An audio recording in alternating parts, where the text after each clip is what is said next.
Welcome to the Arizona-Mexico Commission 66 Summit. We're so pleased to have you here this morning as we come together in celebration of the AMC's long legacy and as we define all that is yet to come. Before we begin our program, we'd like to take a moment to honor and acknowledge the land that we gather on today. The Arizona-Mexico Commission acknowledges that the Sheraton Grand Wild Horse Pass Resort is located on the ancestral lands of the Gila River Indian community, and further acknowledges that Arizona is home to 22 tribal nations that comprise 27% of Arizona's total land base. The Arizona-Mexico Commission also recognizes the sovereignty of these nations and seeks to foster an environment of success and possibility for Native Americans. And now, please join me in welcoming Aaron Sabori from the Gila River Indian community, who will officiate the land acknowledgement and blessing.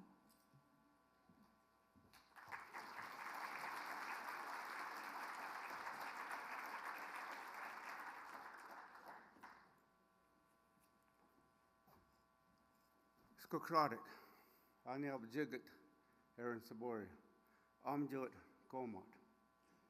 Good morning, my name is Aaron Sabori, and I come from the village of Coma, which is in the District 6 community of the Gila River Indian community.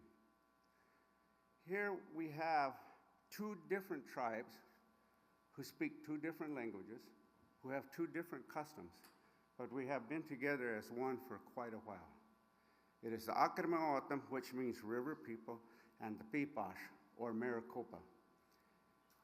We have been here for, well, let's just say nobody really knows how long. We haven't wandered anywhere. My grandfather, who was born in 1895, talked about stories of a long time ago and taught about our connection to the land. Well, this is something that we really take pride in. But one of the most things that we are grateful for is that one of the things that we are known for is our hospitality. We have taken care of people down the centuries for a long, long time. If they were lost in the desert, it was my people that went out and found them. And they would bring them home into their homes, and they would feed them and take care of them and help them along their journeys.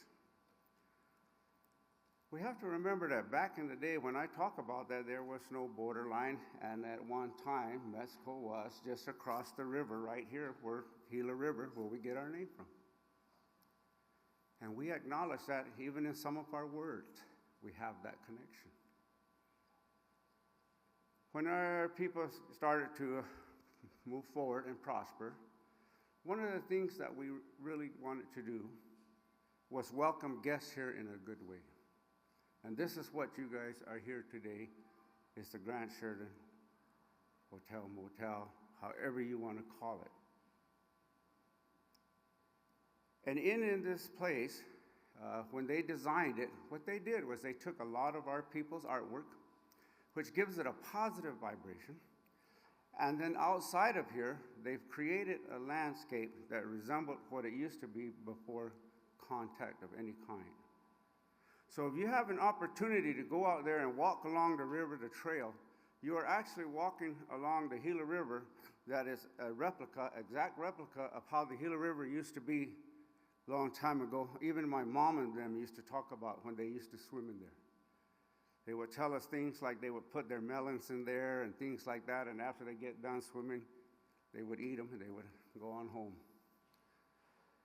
So when we thought about building these things, especially a building like this in an area like this, we wanted to make sure that our guests, like you, are welcomed here, that we take care of you, because that's the pride in who we are as a people.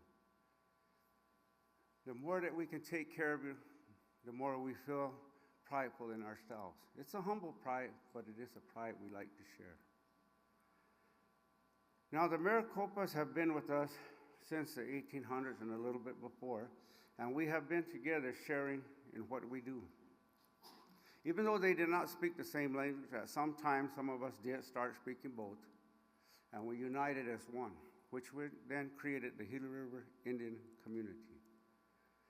And as such, we have been able to prosper in ourselves and in the land that we're on. We always acknowledge it. We always acknowledge where we're from. And my Baba'a, which means my grandfather on my mother's side, used to tell me back in the 1960s, he would tell me that one of the most important things that we had to do as a male, as a man in the community, was take care of the land first. Because without the land, we are not who we are. So we are honored for you to be here as guests on our land. We thank you for coming here and allowing us to take care of you. I'm going to be saying a prayer here. We call him Not the Come Creator, and I'm going to use this wing that was given to me about 25, maybe 26 years ago now, after I got out of the service. So I'm going to use this to fan you off. I have Tiffany Bernal here, who's going to help me.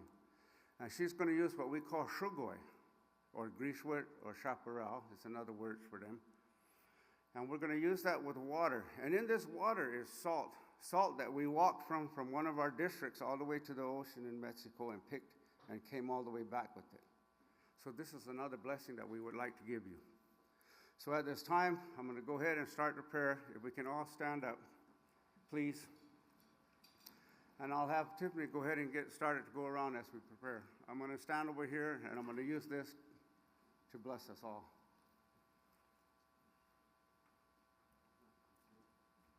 We ask you once again just to bless each and every one that's here. We ask you to take care of them in a good way. Their families, the ones that are at home. We ask you to take care of whatever it is that's in their mind and their heart. Watch over them. They're here on our land. Bless them with what our land has to offer.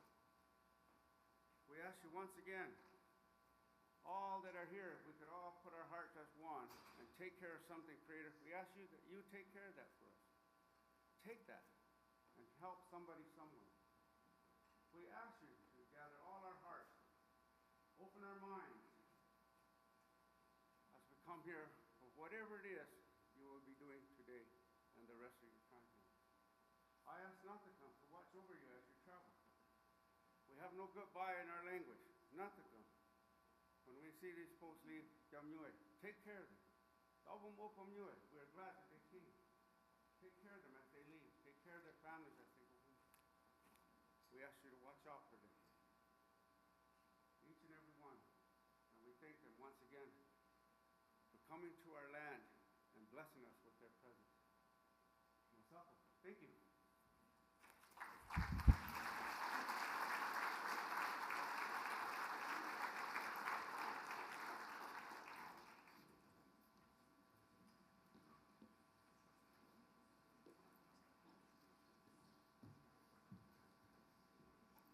Thank you very much, Aaron. And now we'd like to invite Governor Lewis from the Gila River Indian community to also share a few words.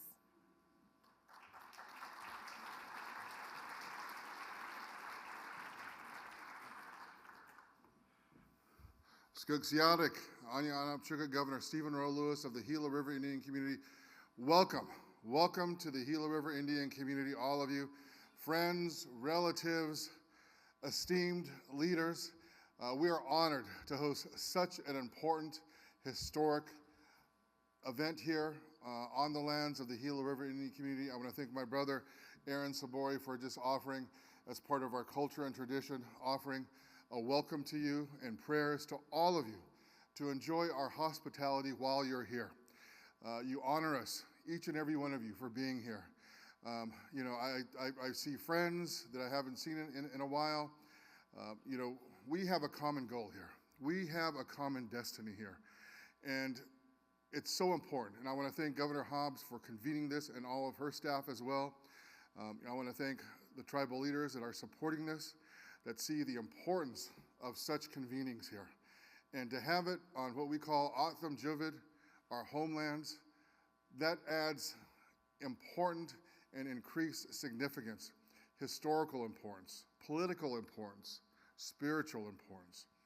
So on behalf of all of the Gila River Indian community, we have two tribal nations. We have the Akimana-Atam, the people of the river, and the Pipash Maricopa as well.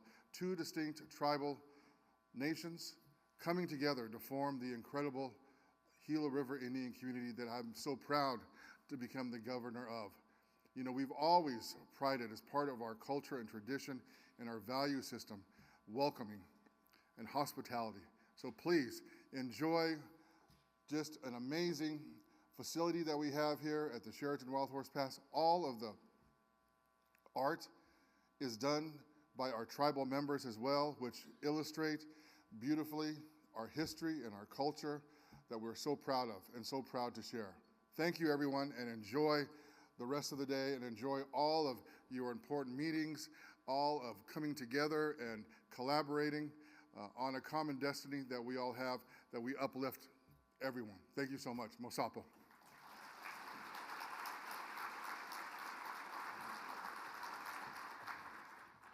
Thank you very much, Governor Lewis. This space with such deep roots and cultural richness is the perfect setting to look towards what is to come.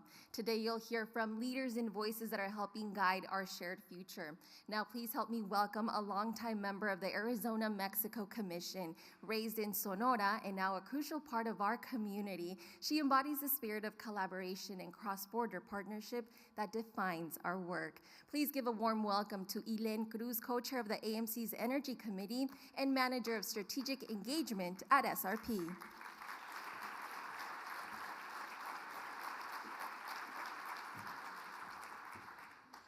Thank you, Veronica. Good morning, buenos días. ¿Cómo estamos? It is truly an honor to address you this morning. Welcome to the Arizona-Mexico Commission y Comisión Sonora-Arizona, Comisión Estados Unidos 66th Anniversary Summit. Les comparto con orgullo que soy egresada de la Escuela de Ingeniería Civil de la Universidad de Sonora y que fue por medio de la visa TN2 del Tratado de Libre Comercio, hoy Estados Unidos, México y Canadá, que inicié mi carrera profesional en Arizona hace 21 años. It has been a tremendous honor to serve on the Energy Committee of the Arizona-Mexico Commission for the past 14 years on behalf of Salt River Project. From the beginning, I had the privilege of working the committee alongside Tony Moya and our beloved late Vice President of SRP, John Hoops. Muchas gracias, Tony, por tu apoyo. Later, I had the opportunity to collaborate with my now Associate General Manager at SRP, Rob Taylor.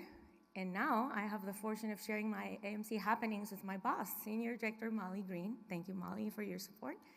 Outside SRP, I've had the luxury of working with leaders, excellent leaders, like Hunter Moore and currently Maren Mahoney, so thank you for your support as well.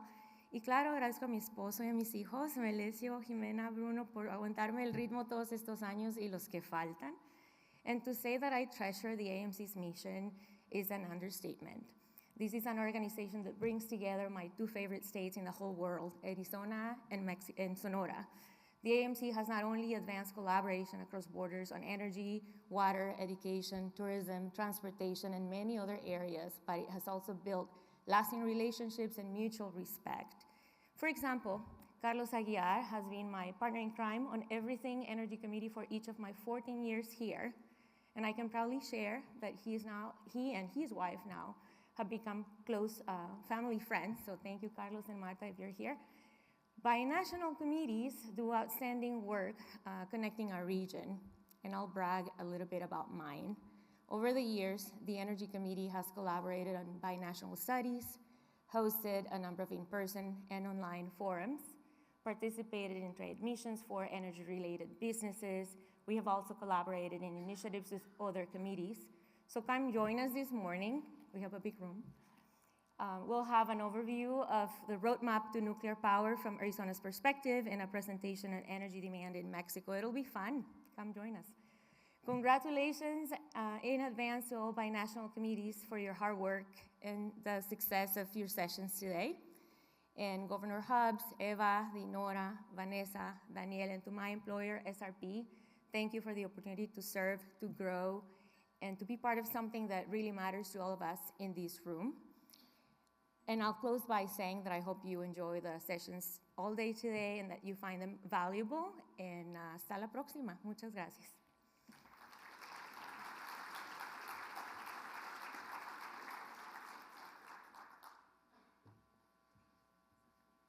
Muchas gracias, Ilen. Thank you for your words and your dedication.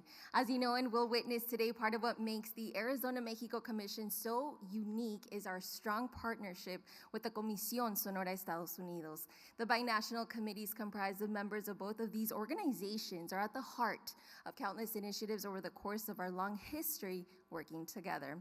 Please help me welcome Jorge Aguirre Robles, Vice President of the Comisión Sonora Estados Unidos.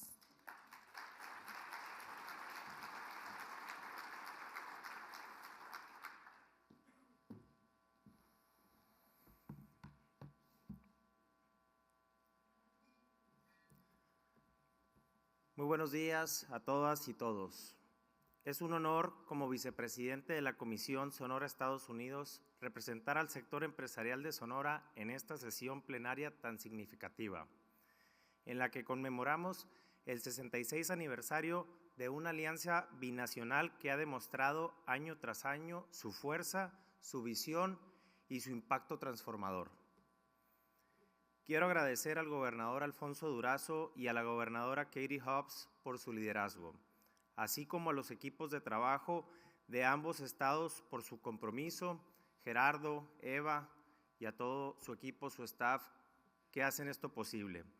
Y un reconocimiento muy especial a la Comisión Arizona-México por su cálida hospitalidad y por recibirnos en el corazón de esta gran entidad hermana. Es un verdadero privilegio compartir esta jornada con autoridades, empresarios, académicos y representantes de nuestras comunidades, quienes con su compromiso y participación dan vida y sentido a esta relación binacional. Sonora y Arizona no solo comparten una frontera, compartimos historia, cultura, retos y sobre todo una visión común de futuro.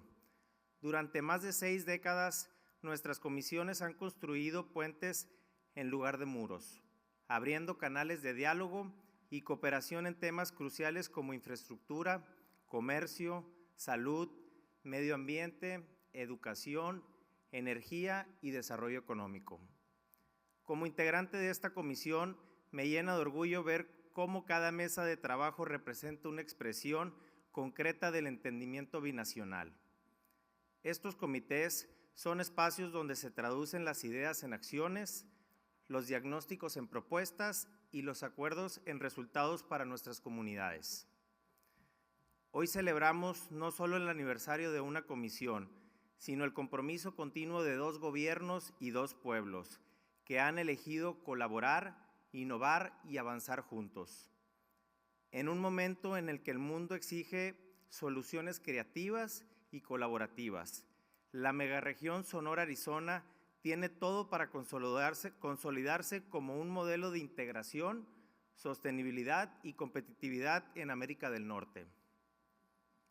A nombre de la delegación de Sonora aquí presente, encabezada por nuestro gobernador Alfonso Durazo Montaño, reiteramos nuestro total compromiso con esta alianza y nuestra disposición de seguir trabajando mano a mano con ustedes y nuestra disposición de sacar los retos por delante, pero también tenemos claro una certeza: cuando Sonora y Arizona caminan juntos, avanzamos más lejos y con más fuerza.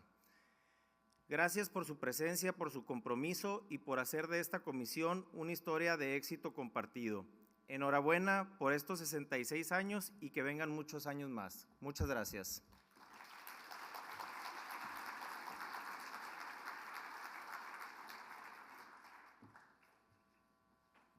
Muchísimas gracias, Jorge. Thank you for your commitment to our shared work.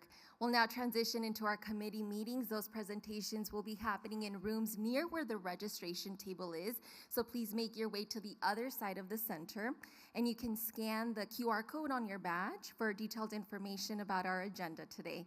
After committee presentations, we will reconvene in this ballroom at noon for our summit luncheon. Muchas gracias, and we'll see you later on.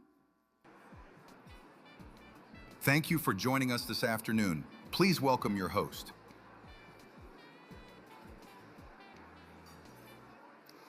Bienvenidos. Welcome to what is truly a historic and momentous occasion. The 66th anniversary summit of the Arizona-Mexico Commission presented by SRP. For those of you that are using interpretation devices for this equipment, the frequency is 1 for English and 3 for Spanish. There are volunteers in the room that can assist if needed. Para todos aquellos que estén utilizando un dispositivo de interpretación, la frecuencia es 1 para inglés, 3 para español, y hay voluntarios en la sala que les pueden ayudar.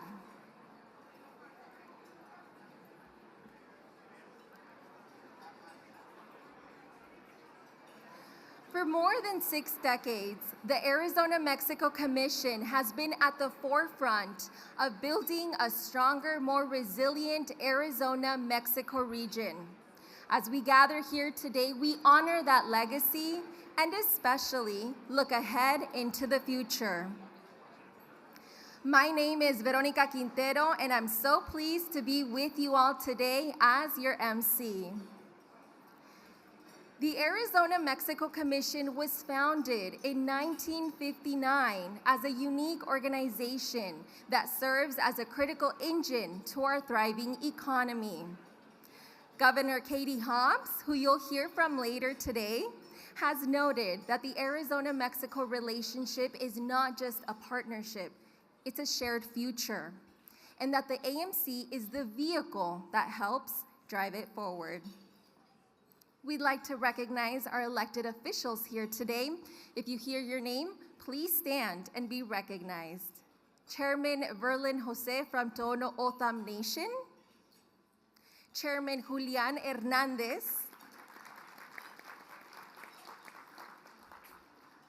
From Pascua Yaqui.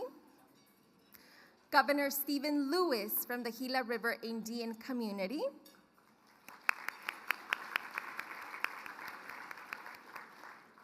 Yuma Mayor Douglas Nichols.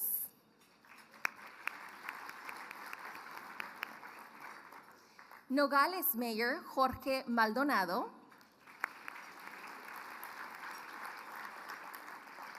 Douglas Mayor Jose Grijalva.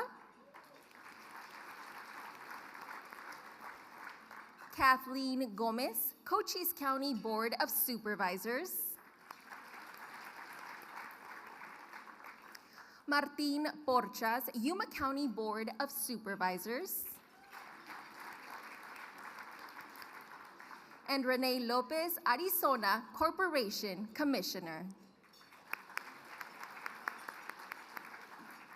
As well as any elected officials we may have missed, thank you. Muchas gracias.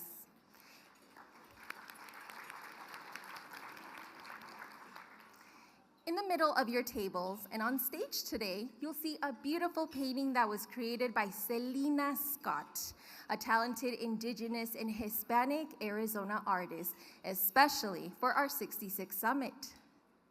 Inspired by Mexican pottery, she painted the relationship between Arizona and Mexico, created by the AMC. As you'll see, the blooming cactus rooted in the pot represents our communities that continue to thrive in the harshest of climates. You'll find a copy in your bag as a reminder of our time together today.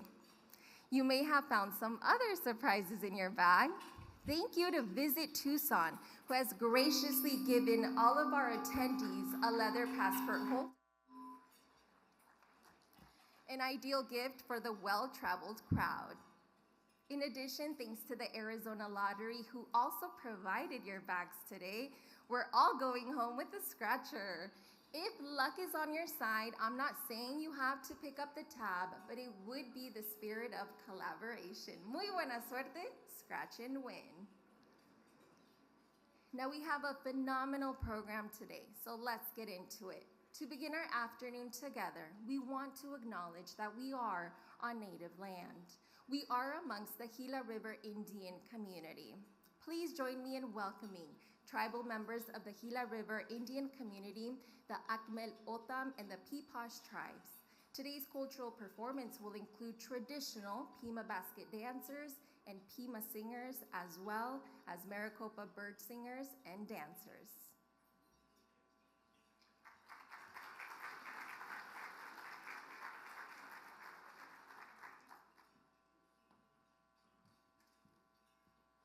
Skatash Bachigik John Davis.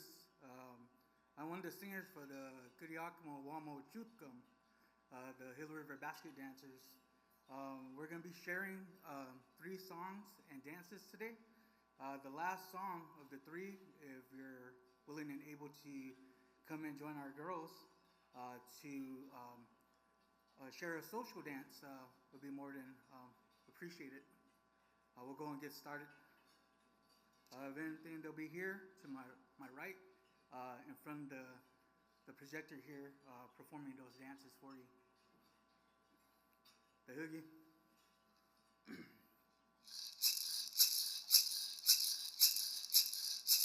Ta shai vai hodo yema, hodo yema. Ta shai vai hodo yema, hodo yema chu.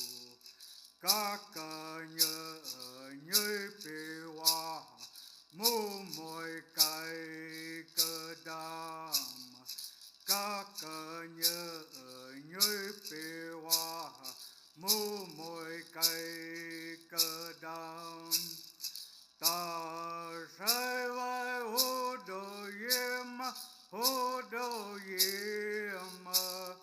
Ta sai vai hodo yema, hodo yema chu. Kaka nhớ pe wa, mu moi kai cơ đam. Kaka nhớ pe wa, mu moi kai cơ đam.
mama che gedam tai wonya iwai nak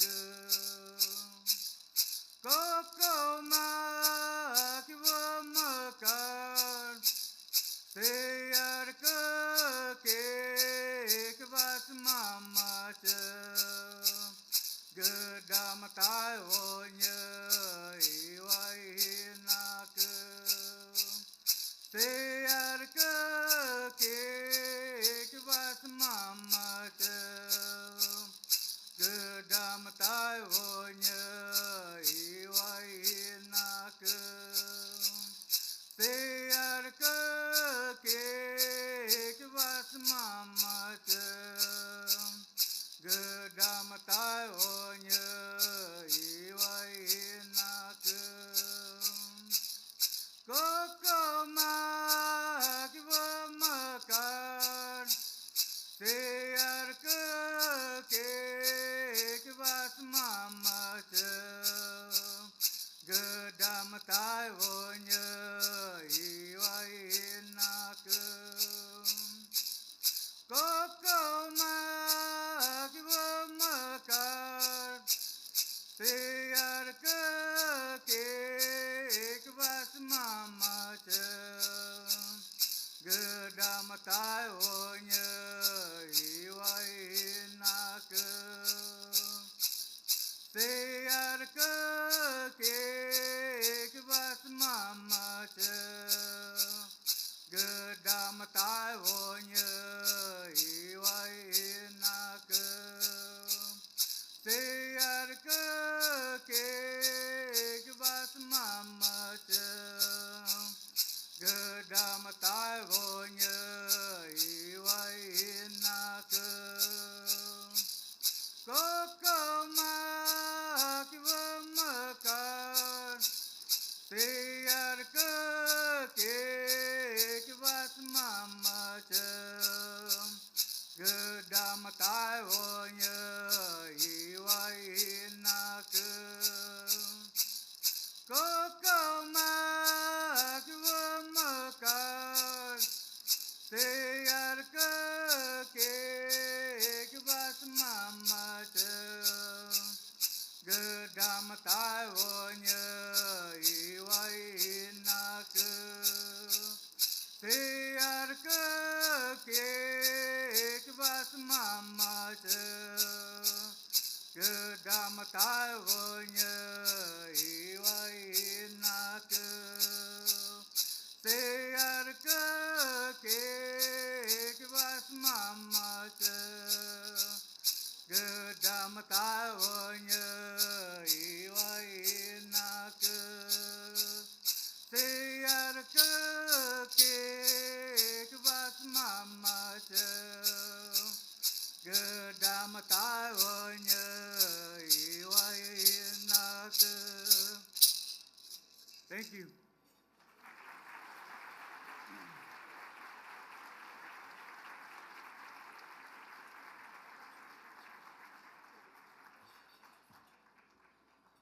Let's give another round of applause to all of the singers and dancers for that incredible performance. We are honored to have witnessed such a beautiful expression of culture and tradition. As we continue with today's program, we hope to carry that spirit of connection with us.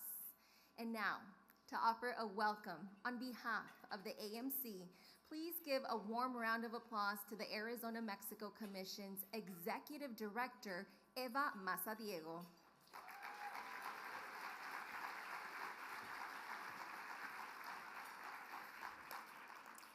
Muy buenas tardes. Good afternoon and welcome to the Arizona-Mexico Commission's 66th Summit.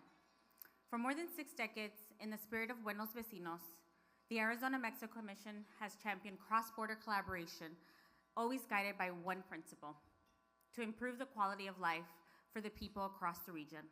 And we've done so, not just through diplomacy, but through action, partnering with Sonora to address shared challenges, seize new opportunities, and drive meaningful progress in both states.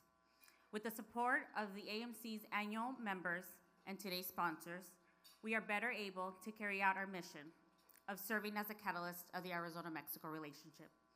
Please help me thank and acknowledge our 66 Summit sponsors, the phenomenal organizations that helped make this event possible. Our presenting sponsor, SRP, our deepest gratitude, yes, for your support and commitment to our mission. Our Corazon sponsors, South 32 and APS, muchas gracias. Our GAVE sponsors, as shown here on the screen, we thank you as well.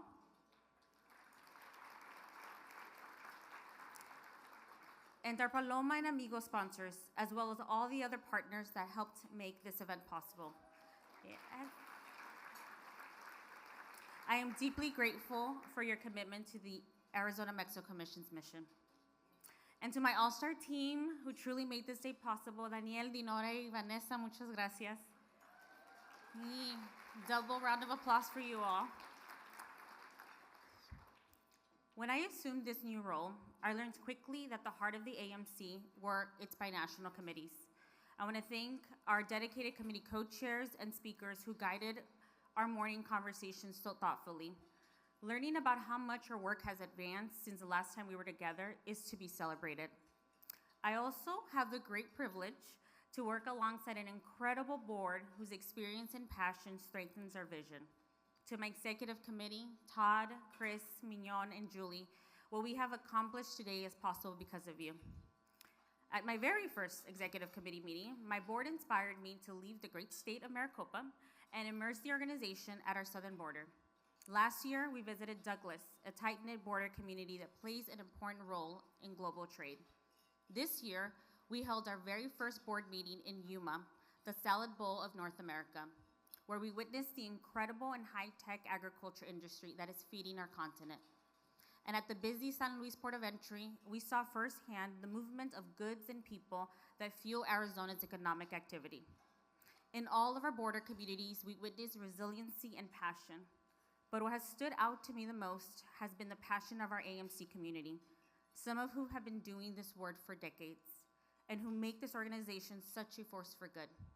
And that's really the value of the AMC. It's the partnerships that we form within this framework, having a real and long-lasting impact on people's lives. We boost economic activity, and through that increased prosperity, we improve the lives of the people that live and work in our communities every day. So as we look ahead, it's clear that our mission has never felt more important. The global economy is changing quickly, and so are the opportunities and responsibilities we share.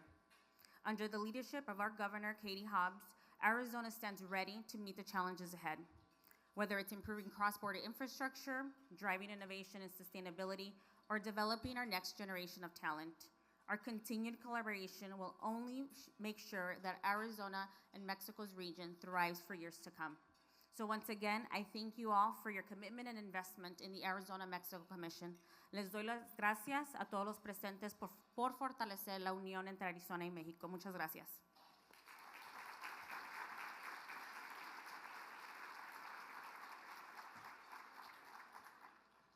Thank you so much, Eva, for your words and your leadership.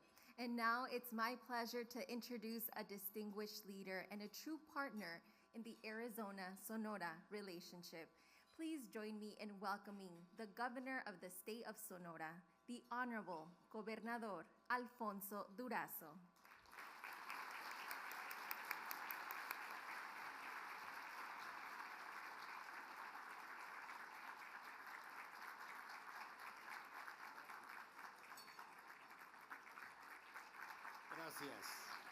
Gracias. Gracias, amigas, amigos. Gracias. Gracias. Gracias. Gracias. Aprecio realmente esta expresión de apoyo, de simpatía a la presencia del gobierno del estado de Sonora aquí en esta reunión. Quisiera, en primer lugar, saludar desde aquí a mi queridísima colega gobernadora Hobbs. Gracias, gobernadora. Quiero decirles a ustedes que tengo un particular reconocimiento por su liderazgo y por su desempeño al frente del gobierno de Arizona.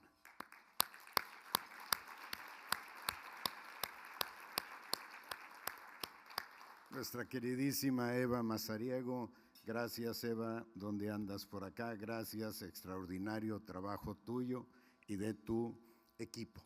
Nos acompañan de manera muy destacada alcaldes y alcaldesas tanto de Sonora como de Arizona.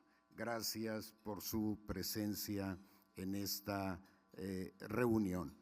A las autoridades de Gila River Indian Community, gracias por su recepción el día de hoy acá.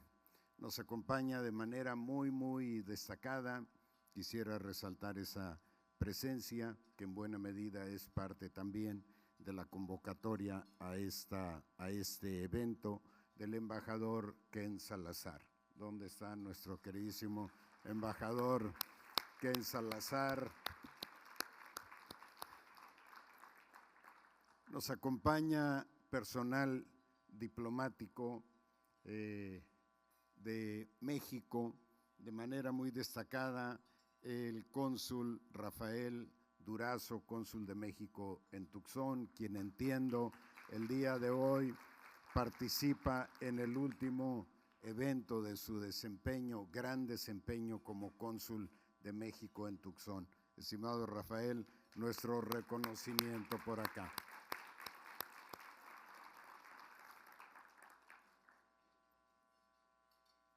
Empresarias, empresarios que nos acompañan el día de hoy, igualmente tanto de Arizona como de Sonora. Quiero destacar que en mi experiencia como gobernador del estado y no obstante la extraordinaria relevancia de otras reuniones anuales de la Comisión Arizona-México, me parece que esta es con mucho la más representativa que hemos tenido, así es que nuestro agradecimiento para cada uno de los empresarios, rectores, directivos de instituciones académicas que nos acompañan el día de hoy. Y resaltar que la agenda ha sido particularmente rica. Hemos desahogado ya temas relacionados con la formación de talento humano, que es uno de los grandes temas del momento en virtud del avance tecnológico que vive el mundo, que viven nuestros estados, de la transición energética que estamos impulsando, particularmente desde el estado de Sonora, el tema de la agroindustria que nos es obviamente común, y abordaremos en un rato más el tema hídrico, que igualmente tiene una extraordinaria relevancia en nuestra agenda, particularmente por la sequía de dimensiones prácticamente bíblicas que han conocido nuestros estados en años recientes. Permítanme reiterar el agradecimiento a la gobernadora Hobbs por su hospitalidad, reconociendo el trabajo invaluable de la Arizona-México, de la Comisión Arizona-México, que ha hecho del entendimiento binacional una política de Estado. Es un honor acompañar la entrega del premio Tony Certósimo, que reconoce a quienes han fortalecido a la Comisión Arizona-México como una voz confiable en la construcción de acuerdos binacionales. Hoy se honra a Ken Salazar, un hombre que ve en la frontera no un muro, sino un puente, no una línea que divide, sino un espacio que une y genera identidad. Desde su llegada a México en su momento como embajador de los Estados Unidos en nuestro país, fue un firme aliado en el desarrollo integral de nuestra frontera, promoviendo el diálogo y la cooperación invariablemente. Ejerció su responsabilidad diplomática con un enfoque humano y profundamente comprometido con las personas, mucho más allá de discursos. Por ello, diría que no es un diplomático de escritorio, es un hombre de territorio, de diálogo directo, de presencia constante. Escuchó por igual a pequeños productores que a grandes empresarios y gobernadores.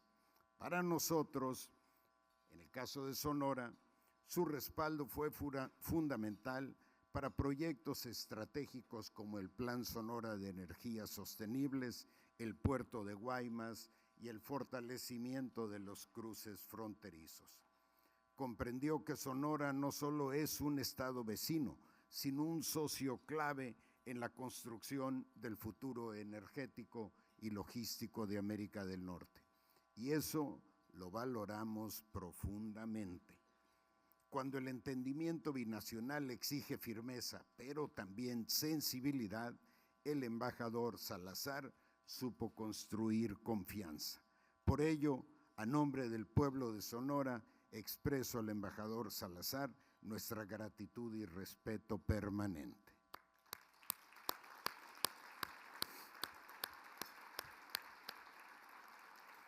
Finalmente, amigas, amigos, compartirles que en tiempos inciertos la certidumbre se construye desde la confianza y esta nace del diálogo, el respeto y la voluntad de trabajar juntos. Construir confianza es hoy por hoy el acto más poderoso de la diplomacia contemporánea. Más allá de una línea en el mapa, compartimos historia, intereses, desafíos y sobre todo la certeza de que la cooperación es el camino. Nos une la geografía, pero nos define la voluntad de cooperar y avanzar. Y no hay muro, barrera ni diferencia que resista cuando dos pueblos como Sonora y Arizona deciden caminar en la misma dirección. Gracias por su atención.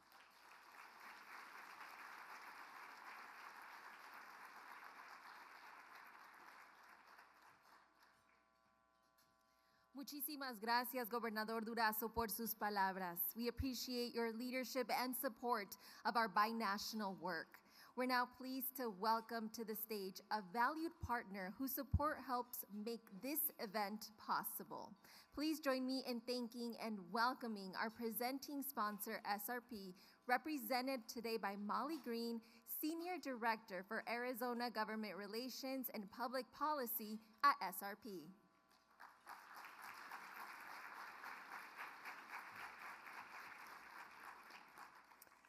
Thank you, Veronica, and hello, everyone. It's an honor to be here today as proud members of the Arizona-Mexico Commission. I'm here on behalf of SRP, a not-for-profit utility that has powered and delivered water to homes and businesses in Arizona for more than 125 years. We're proud to serve over 2 million people, and we take seriously our responsibility to ensure the Valley has reliable, affordable, and sustainable water and power today and into the future. As our region continues to grow, so does the demand for power. In fact, we anticipate needing to double or even triple our energy capacity by 2030. Meeting that challenge requires more than just infrastructure. It requires collaboration with our communities, our stakeholders, and our neighbors across the Arizona-Mexico border. Together, we can learn from one another and implement innovative, responsible energy solutions that benefit us all. SRP is focused on building a diverse and dependable energy mix that includes solar, wind, geothermal, biomass, hydropower, coal, nuclear, and natural gas, all working together to support a resilient and sustainable future. We're preparing the grid for a future powered by renewables while maintaining the reliability that keeps families safe and our economies strong. We're also taking industry-leading steps to achieve our goal of net zero carbon emissions by 2050. But we know that renewables like solar and wind don't always align with demand. That's why we rely on flexible natural gas units to meet peak energy needs, especially during Arizona's hottest days. This balanced approach helps us maintain the reliability and affordability on which our region depends. The Arizona-Mexico Commission has long been a platform for binational cooperation, and SRP has proudly served on its Energy and Water Committee for decades. These committees understand the critical importance of reliable and affordable power and water, and they have consistently supported constructive regional initiatives.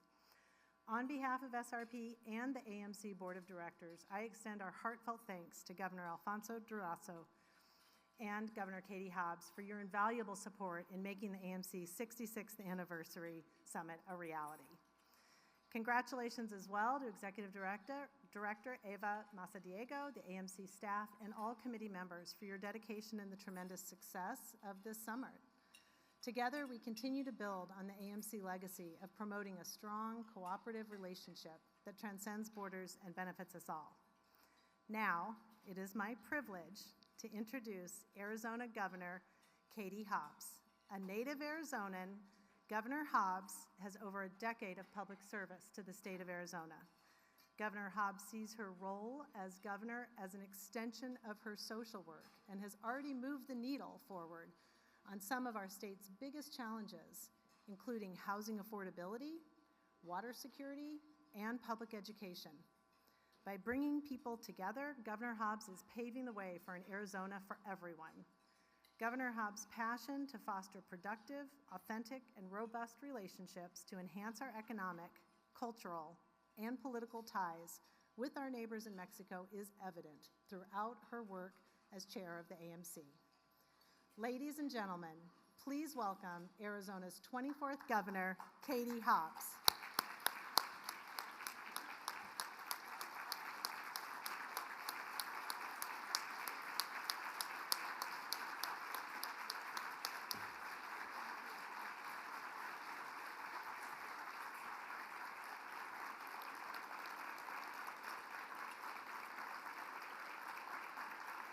Thank you. Thank you so much. It is a pleasure to welcome all of you to the Arizona-Mexico Commission's 66th Summit and to our first plenary here in Arizona since 2019. This gathering reflects something very special, the strength of our shared commitment to cross-border collaboration. Here in this room, we have leaders from across industries and communities united by a common vision for our region's future. This year, the Arizona-Mexico Commission celebrates its 66-year legacy.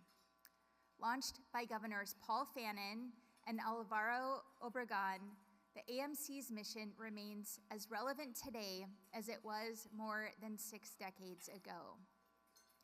Governor Fannin famously declared, "God made us neighbors, let us be good neighbors." And in the decades since then, the AMC has been a powerful platform for building bridges, not just between Arizona and Sonora, but across North America. What began as a visionary idea between 2 governors has grown into one of the most enduring and powerful binational relationships on the continent. I am committed to continuing that legacy of mutual respect and shared prosperity. Together, through the Arizona-Mexico Commission and the close collaboration of our binational committees, we continue to solve problems and create new opportunities for investment and innovation. These binational committees are the heart of this organization and the driving force behind our many achievements in the course of our long history. With initiatives like our cross-border educational partnerships centered on workforce development and our strategic plan to build environmental resiliency and protect the region's shared water future, we are enhancing synergies to ensure prosperity across the region. If you've been to any of these committee meetings, you witnessed firsthand how these efforts are driving solutions that will define the future. I want to thank all of the committee co-chairs whose leadership and creativity make this important work possible. And to the many business leaders, educators, and community members who contribute their time and expertise, thank you as well. This spirit of leadership also extends to the Arizona-Mexico Commission's Board of Directors.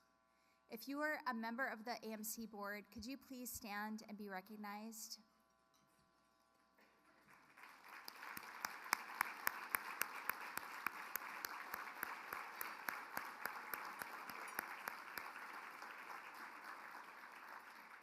Thank you. I am so grateful to each of you for advancing our mission and for your role in ensuring that the AMC remains a trusted voice and respected binational convener. Thank you again. As you all know, partnerships are more than just business. They're about fostering friendships. And when it comes to Arizona's international friends, there is none more important than Mexico, our top trading partner. In 2024, exports to Mexico increased more than any other country by nearly $1 billion, with total trade reaching a record $20 billion. Arizona exports to Mexico are an extremely important part of the state's total exports to the world. Some of the key industries driving those numbers include advanced manufacturing, agriculture, and minerals, sectors that create jobs and support supply chains on both sides of the border. Today, Arizona shines as a beacon of high-tech innovation, advanced manufacturing, and skilled talent, in large part because of our strong international relationships. And that's why Arizona will always stand by our friends and neighbors. I'm so proud of the work we've done with the Arizona-Mexico Commission since the beginning of my administration. Prioritizing the AMC has led to great success for us both. But make no mistake, the chaotic and confusing tariff policies from our federal government are damaging our ability to work together. And it's hurting Arizona businesses, which I've heard from business leaders, big and small, all across the state. I will continue to speak out against these tax hikes and anti-business policies from Washington. The upcoming months and the years ahead will be pivotal for the future of North American trade. Earlier this morning, I held a strategic meeting with key stakeholders to begin important discussions around the next phase of the US-Mexico-Canada agreement. I've called upon the Arizona-Mexico Commission to convene its membership and engage business leaders and experts from across the state and across industries to help us identify and prioritize key economic interests ahead of the 2026 joint review. As governor, I'm going to continue to work to ensure that Arizona has a seat at the table and is making the most of the USMCA framework. There is a lot of uncertainty as Washington plays games with our closest trade partners and critical supply chains. As 2026 draws closer, I'll work to make sure Arizona continues its strides forward with Mexico and Canada as key partners.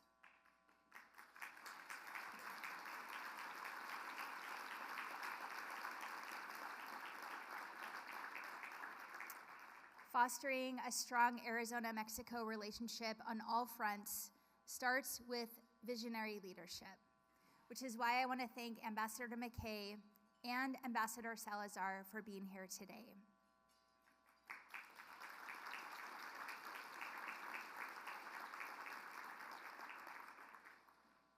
In a few minutes, we'll be able to hear from them about the opportunity if we act collectively during the USMCA review next year, and the risk if we fail to do so. Everyone here in this room is doing great work to protect our economic momentum and advance the key industries that have made our relationship with Mexico so significant. I want to thank the members of the AMC and the sponsors of this summit. Your partnership and leadership make this work possible. And I also want to recognize and thank all of our partners in Sonora for your leadership and commitment. Your vision for the future complements Arizona's priorities and strengthens our ability to lead together on issues that matter deeply to both of our states. Arizona's relationship with Mexico is intrinsic to our success, and I look forward to bolstering our generational partnership together. Thank you.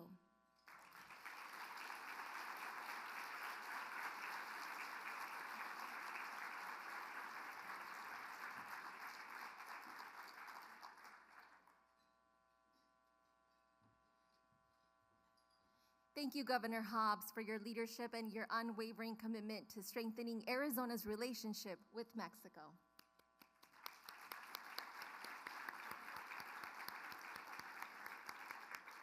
Your words inspire us to keep building bridges across borders. And as we continue with our program, it's now my great pleasure to introduce Ambassador Ken Salazar, who we recognize today with the Tony Certosimo Award.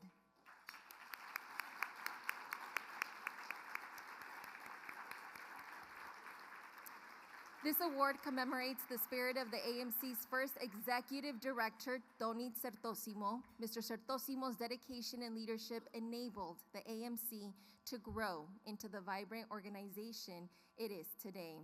Individuals presented with this award have a track record of improving the quality of life of Arizonans through the promotion of a strong, cooperative relationship with Mexico. This year's Tony Certosimo Award recipient, Ambassador Ken Salazar, is a strong leader, advocate, and friend of the Arizona-Mexico relationship. Ambassador Salazar is among the nation's most accomplished public servants and recently concluded his tenure as a top U.S. diplomat in Mexico, a position he held from 2021 to 2025. He played a pivotal role in strengthening U.S.-Mexico relations. In fact, during his time as ambassador, the U.S. and Mexico became #1 trading partners. Please welcome to the stage our honoree, Ambassador Ken Salazar, accompanied by Governor Alfonso Durazo and the President of the Arizona-Mexico Commission, Todd Sanders, President and CEO of the Greater Phoenix Chamber of Commerce, to present the award.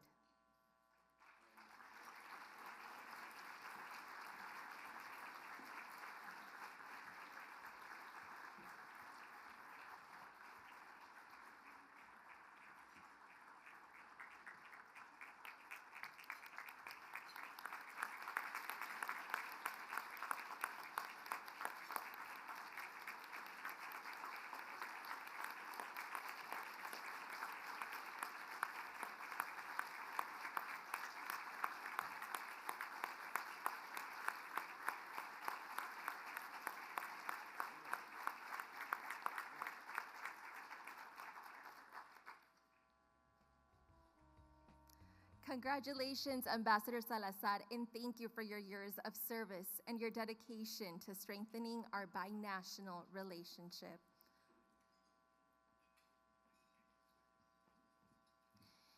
And now, ladies and gentlemen, to join this discussion, let me introduce Ambassador Cameron McKay.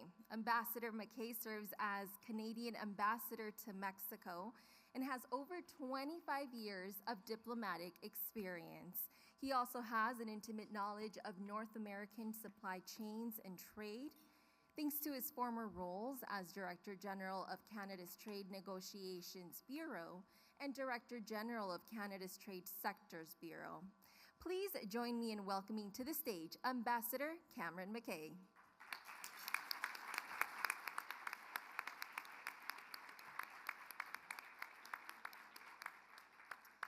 And we now turn to these distinguished diplomats whose leadership continues to shape the future of North American trade.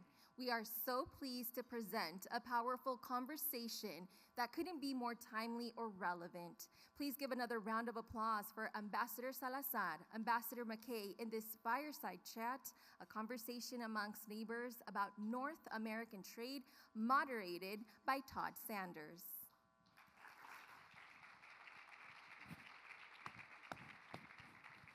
Thank you for that warm introduction. Thank you all for being here. We were discussing last night as we looked at the crowd. This is exactly what we had hoped for. This is like what we saw in 2019, years before. So wonderful to see such an amazing crowd here to support this incredible relationship between Arizona and Sonora. Ambassador Salazar, Ambassador McKay, we are honored to have you here today, but it's no accident that you're here in such a pivotal time for Arizona, for Sonora, for the United States, Canada, and Mexico as we're looking at the USMCA and doing the review and thinking about what are the next steps. And so to have you both here, I think is an incredible opportunity for a frank conversation about the agreement. But maybe if we could just start with, how do you think the agreement has helped strengthen economic ties in North America? And I'm happy to have anyone start with that question. Do you mind if I make a comment from up here, since I didn't do my camera? Sure. Go ahead. Let me, I'm proud to join the panel, and I was going to make a few comments after receiving the award, but I got to say at the beginning, and it's partly in response also to this panel, is just the greatness of this gathering in these times. And so when you think of the courage of the governor of Arizona, Katie Hobbs, and the courage of Alfonso Durazo to be here today, you see in that this transformative courage and conviction that we truly are one family, one community. I was sitting with the chairman of the Tohono O'odham Nation, Chairman Jose, and he hands me the medallion from the Tohono O'odham Nation. And it says, as he told me just a minute ago, Mr. Chairman, together we are stronger. That's what the U.S. Mexico-Arizona Commission stands for. So let's give the leadership of all of you who are here, who make this great event happen right here in the middle of two great nations and the Gila River communities, just a resounding round of applause, because we never needed you more than we do in this moment in our history and the relationship.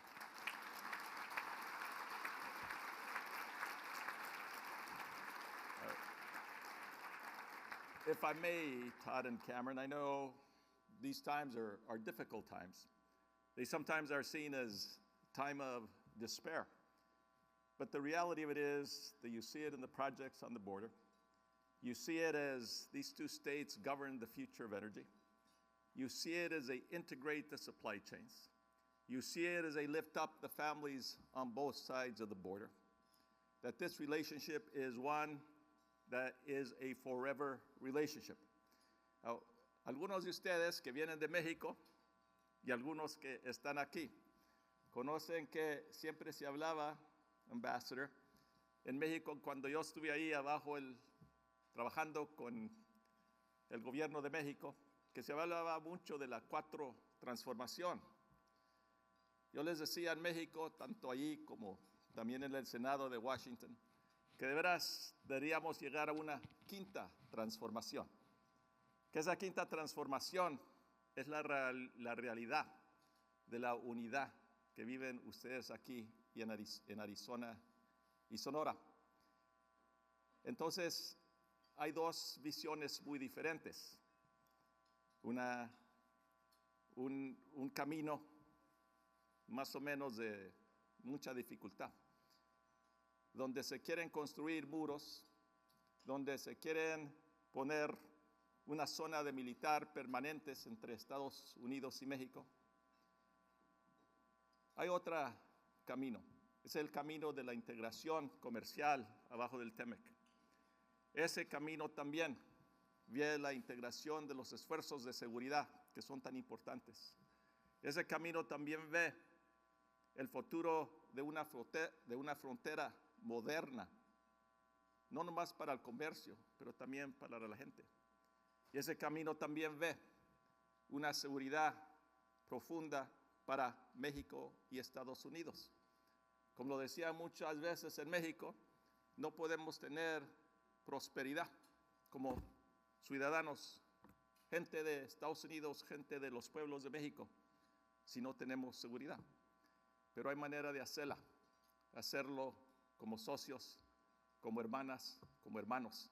Y por eso esta reunión, donde vengo yo nomás como ciudadano, porque no hablo por el gobierno actual, pero hablo como ciudadano que cree mucho en esa visión del buen camino entre México y Estados Unidos. Muchísimas gracias.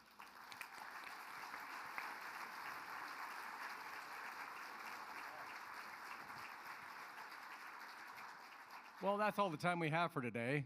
Have a good day. So, vamos a dar la palabra al embajador McKay.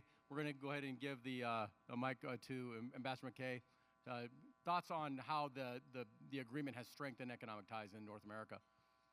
Entonces, muchas gracias, Todd. Thanks to the Commission. Thanks also to the two governors for having the vision to invite Canada to this discussion. I think it's never been more important for the three of us, all three countries, to work together to defend what we've built over the last few decades. And I want to take people back actually to 1989, when Canada and the United States first implemented our bilateral free trade agreement. 5 years later, 1994, we bring in Mexico, and now we've got a trilateral trade agreement.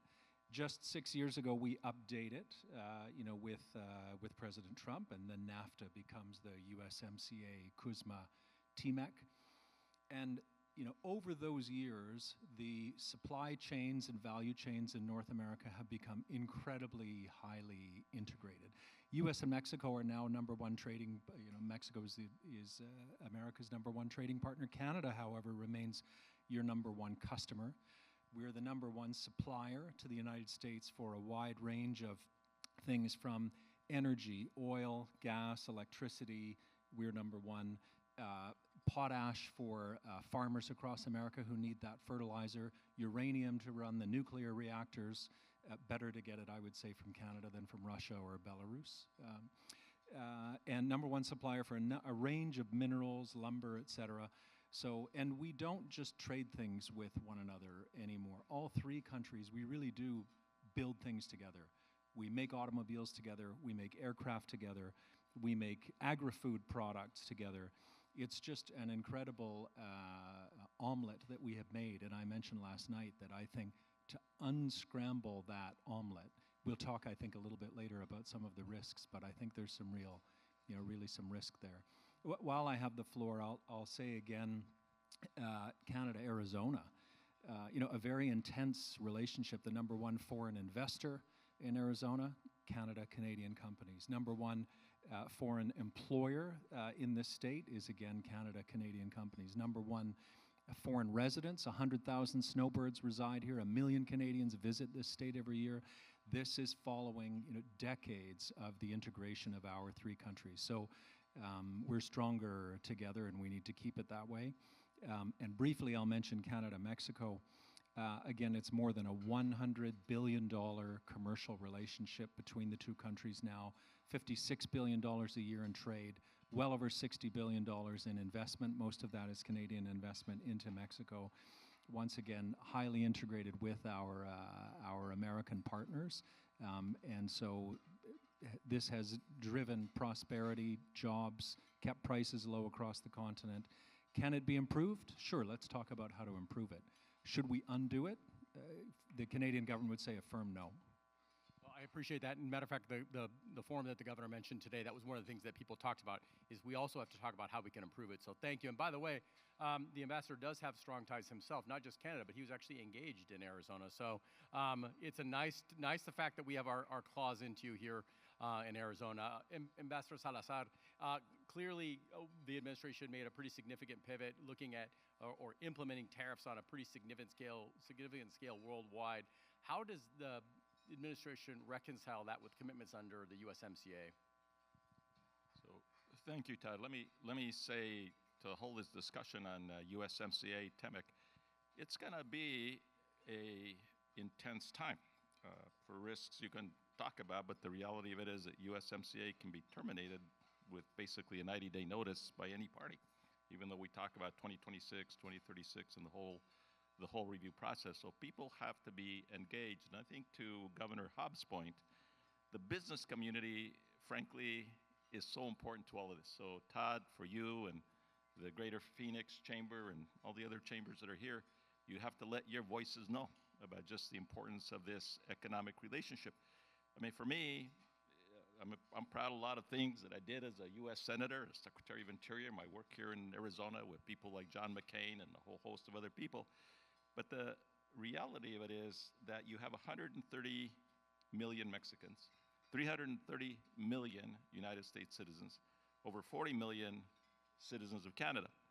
And so the integration of North America that has happened needs to absolutely continue. And so when you start talking about, tariffs that get announced one day, now being challenged in court, et cetera, it doesn't bring the certainty that the business community needs. There's lots of business people in this room. I've seen you in Phoenix and Tucson and Hermosillo and different places. And the business community, Todd, you know from your members, what they care about is certainty and the rule of law. Well, that's what USMCA brought us, and that's the certainty that is trembling in the moment. But I believe that the business community and consumers on both sides of the border and in Canada are going to make it be okay. So I'm optimistic because of your engagement. Thank you. Same question for you, Ambassador McKay. How do you think we're going to be able to reconcile the commitments? And to Ambassador Salazar's point, there is a pretty quick opt-out of this agreement. So moving forward, what are some of the critical elements that we need to be thinking about in terms of keeping the agreement going and perhaps improving it, as you mentioned? I would maybe say two things that we could work on to make the agreement even better than it is. One is, I think we learned from the pandemic and other experiences how important it is to have resilient and sustainable supply chains with partners we trust. And I think the three countries have really shown over the last decades that we can and should trust one another. There are certain areas where we, all three of us, remain really highly dependent on some less trustworthy partners. I'll give you the example of critical minerals. Frankly, China has a chokehold on that market. So what more can the three of us do together to better develop the critical mineral supplies that we already have in this continent? Canada has almost all of them. We need help to develop them. We need foreign capital to do that. We'd welcome American foreign capital, but if it has to come from somewhere else, we want to develop that. And I think Mexico also is rich in minerals. Let me say also energy. What more can we do to sort of further secure our mutual supply of energy to one another? And there are many other details that I think need to be discussed among the three governments. And let's see what we can do to make the agreement even better, but don't undo it. One of the other topics that was discussed with the meeting that Governor Hobbs led today was disinformation. Clearly, we talked about 2019, much different than today. This idea that tariffs somehow are paid by foreign governments, or that all you have to do is just nearshore everything and that will solve all our problems. How do we deal in this era of disinformation with that kind of challenge? I'll throw it out to either one of you. So let me say, I think we tell the truth. You're telling the truth here today. You gotta let truth speak to power. And the reality of it is that the strong economics that we all want in the United States and Canada and Mexico, we want it together. And it's a business community and it's an educated workforce that's gonna make all that happen. And I'll just make two comments about USMCA and the changes, potential changes that could come up. One is, you have to recognize USMCA for what it is. It was signed by President Donald Trump and heralded by him at the time as being the best trade agreement in the history of the world. Well, we implemented USMCA, and I went all over Mexico and Washington and the Senate and other places, and I told people, I think it is the best trade agreement that has ever been made in history. I was at GM in Silao. I was dealing with the labor union and also with GM. We were able to come up with the first labor trade agreement that worked for both the company and worked for the employees, improved working conditions. Those are things that we can't forget. USMCA is terrific. Now, to Cameron's response and to your question, can it be made better? Absolutely, it can be made better. You think about mining and the critical minerals that the ambassador was just mentioning. where is really the mining capital? Some people say it's Nevada, some people say it's other places in the United States, but it's really Arizona. It's copper. It's all the other minerals that you have here, much like Canada has. But then go to Sonora. Go to Sonora and you see the copper deposits. You see some of the greatest reserves of lithium. You know, they say lithium is like the most important of all the critical minerals. Well, they're right across the border. And so how are we going to develop that North American critical mineral independence with the great mining companies that you have here in Arizona and the great mining companies that operate on the Sonoran side, and obviously this relationship? So I would say that improvement, I think we ought to look for opportunities. Thank you. Basher McKay, some question? Well, maybe I'll just point out, I agree with President Trump when he said that this was the greatest trade agreement ever. And it has helped to create, I think, the greatest trading bloc ever. And I had mentioned this in some of my remarks last night, but you know, the North American trading bloc, the three of us together, we're the largest, wealthiest, most competitive trading bloc on the planet right now. We are more than 50% larger than the European Union and almost double the size of China. And it's only if we all work together that we can kind of maintain that priority position. I think the United States obviously remains you know, the world's largest economy and arguably the world's most competitive economy, is capable of achieving a lot of things, but there are certain things that, frankly, I think the United States cannot achieve all by itself. It's going to need friends and allies, and Mexico and Canada both are here to help with that. Well, I think this group here is proof that we're stronger together, so thank you for that. Let's pivot a little bit to the review in 2026. What are the opportunities if we're successful, but what are the risks if we don't come together successfully? Let me jump in and say the risks, again, unscrambling that omelet. I think the risks are job losses in certain highly integrated industries. I think the risk is higher prices for certain kinds of everything from commodities to consumer products at the end of the day. So the risk, therefore, is a lower standard of living for certain people in certain places.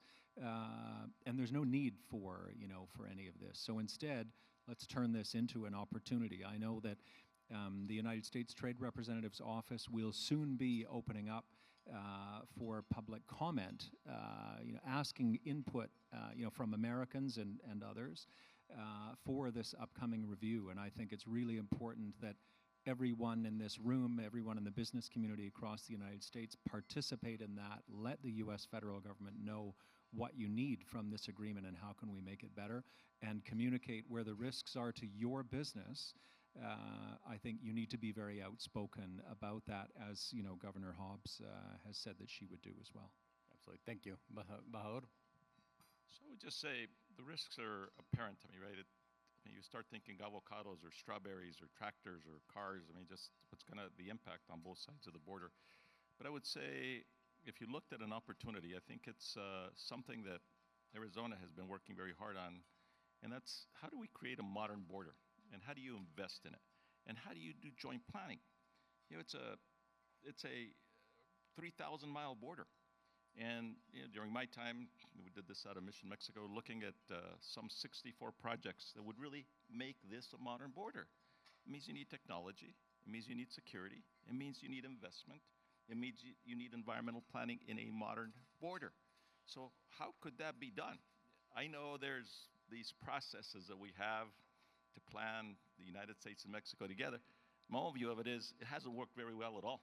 It takes forever, okay? Yeah. It doesn't move fast. Sometimes Mexico does its own thing. The U.S. does its own thing.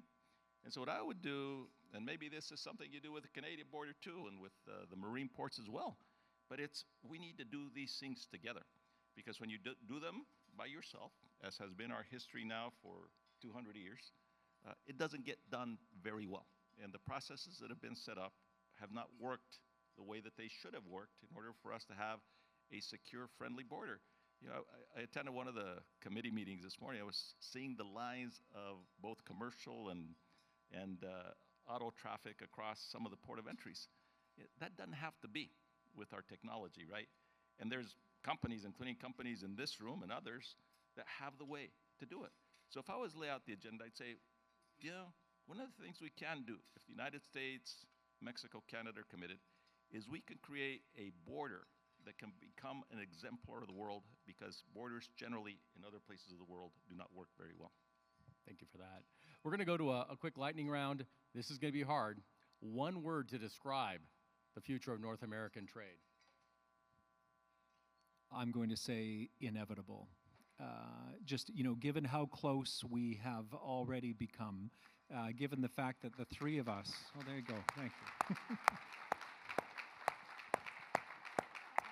I'm glad I'm not the only one that thinks that it is absolutely inevitable that we will continue to trade with one another. I think the question for governments is, are we going to make it really difficult and expensive to do that? Or are we going to facilitate it and make our economies more competitive as we do that? Excellent. Thank you. Ambassador? Imperative. Imperative. All right. I like those two. And you can have your pick here. One sector with the most untapped potential, or one policy area you'd like to prioritize in the next 2 years, and we'll start with you on this one. Mining, critical minerals, integration. Okay, perfect. Ambassador? Ken, you stole my thunder, because I would say as well, minerals, critical minerals, strategic minerals, I would say, and I'm going to add energy. I think we really need to look at mining and energy, including through the lens of the review of the agreement, and how can we make these sectors even stronger. Excellent. One word of advice for us as we leave here and we start talking to our friends and neighbors, our congressional delegation, about the importance of the USMCA. What would you say? Can I say two words? Please. Speak out. Speak out. Say what you need. Tell governments what you need. Businesses understand how business works much better than government ever could.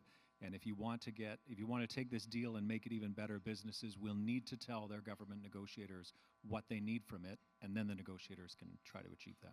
Thank you. Can I take more than one word? Yeah, well, you can. I'm not going to stop you. You're the president of the Greater Phoenix Chamber. You can tell me no. But let me just say, I think what it's going to take is going to be to get a much more comprehensive understanding among the people of the United States and the people of Mexico. You know these folks. They're my friends. John Cornyn from Texas, okay? Mark Kelly from here, others, but on both sides of the border. You know the Chamber of Commerce. You're part of that, the United States Chamber of Commerce. What I used to tell people in Mexico is it's important to get the eyes of the people of the United States, including the decision makers, to understand the Mexican reality. Because I'll tell you the way that my former colleagues in the Senate see it is many of them, they see the relationship with Mexico as one defined only by crisis. It's the security crisis at the border and fentanyl. It's the migration issues and migration flows which are out of control and not managed well. Okay, they don't see the greatness of the peninsula. They don't see the greatness of these curtains of security across the Isthmus of Tehuantepec. Those are opportunities that can weld us together as a North American continent. And I remember sitting often in offices in Washington with my good friend John Cornyn. And on his computer, we pulled up the map of North America, Canada, US, Mexico. And there we were looking at, well, how do you deal with this border reality? Well, you start looking at the Isthmus of Tehuantepec, 180 miles from the Pacific to the Gulf, a high priority of Mexico. Well, why don't we join together to try to create these curtains of security which actually will address many of the security and economic issues that are faced in Southeast, but also here along the border. So I would say speak out is one, okay, which is really important. Speak to the reality of what the business community feels and how you're being affected. But the other thing, raise the understanding. Take people from the United States to Mexico and Mexicans to the United States. If you think of Francisco Cervantes and the Consejo Coordinador Empresarial, I think they represent 90% of the GDP of Mexico. There's some awesome companies in Mexico. They need to learn more about the U.S. So I think it's lifting up that understanding that probably is the most cardinal issue because then we can help solve the challenges. Absolutely. And our friend Glenn Williamson will take Americans and Mexicans to Canada, so we can't forget that. We're going to, as we wrap up, we're going to take ourselves out of the hallowed halls of diplomacy, and we're going to just meet the real people here. We're going to start with, what was your first job, Ambassador? Farmer. What'd you learn? Hard work, shovels. There you go. First job. I washed dishes in a restaurant. What did you learn? For 2 years. I would say the same thing, hard work and how to stand up for myself. Absolutely. Okay, first car. My first car was a Datsun 260Z. Does anybody remember that? I have a red 280. one. Yes, good car. Because my second job was I worked on a fishing boat off the coast of British Columbia, where I grew up for a summer and did nothing but work every day, and saved then $5,000 in 1984. And I was 16 years old. So what does a 16-year-old do with $5,000 Exactly. but buy a red sports car? And the stereo cost you $5,000 more. Excellent. First car. Ford pickup F-150. There you go. Well, that makes some sense. Okay, final one, and this is a really important one. This is going to say a lot about you. First concert. The Nitty Gritty Dirt Band. All right, we'll take that one. Okay, this is it. This is for all the marbles. Does anybody remember Nazareth? Yes. Scottish hard rock band. Early 1980s in Vancouver. Anyhow, that was my first rock concert. Well, on that bombshell, please join me in thanking our ambassadors for being here today and for their leadership.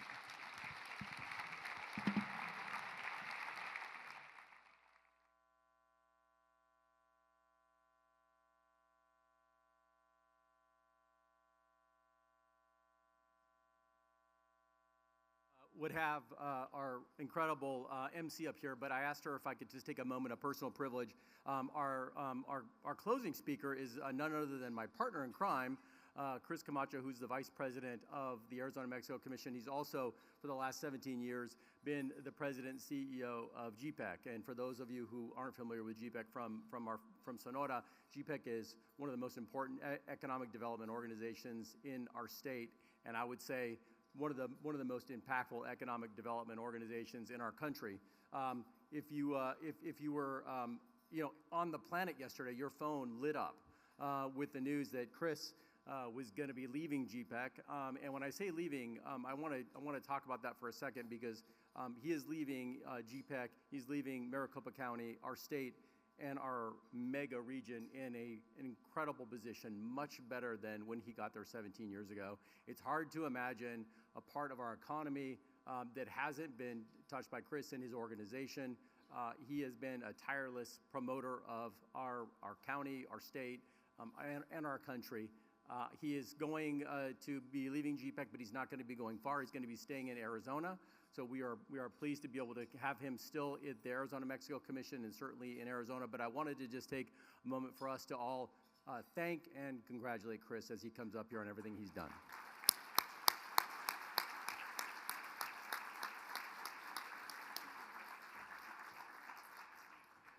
Well, good afternoon. Todd did not tell you that I'm going to be becoming his executive assistant, so not moving far. And on a serious note, I want to thank everyone for being here today. Ava just asked me to say a few words to conclude our lunch. I want to thank the Wild Horse Pass team, all of the individuals that are here today, serving all of you. Incredible hospitality, so please join me a round of applause for them.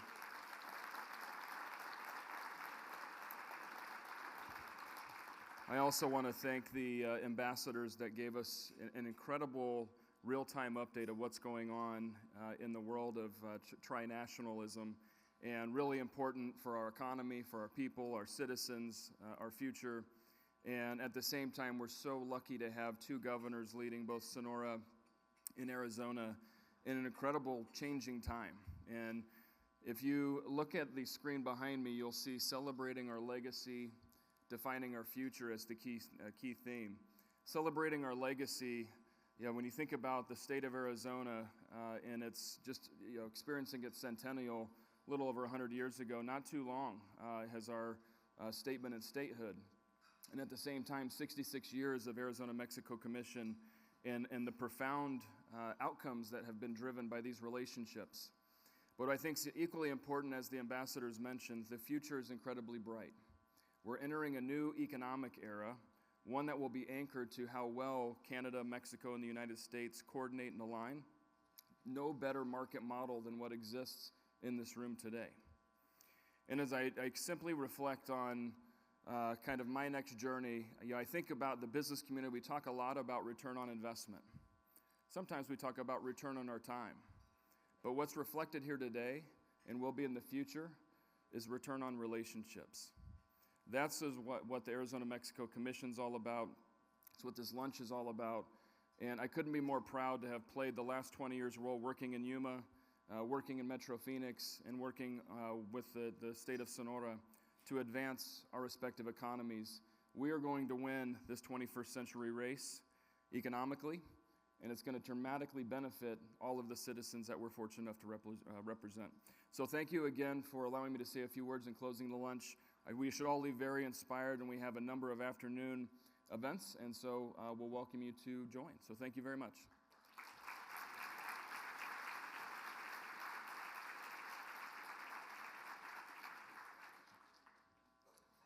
Thank you so much, Chris, for your words and for your leadership. And thank you once again to all of our sponsors, our panelists this afternoon, for setting the stage with your messages. Let's give them all a round of applause.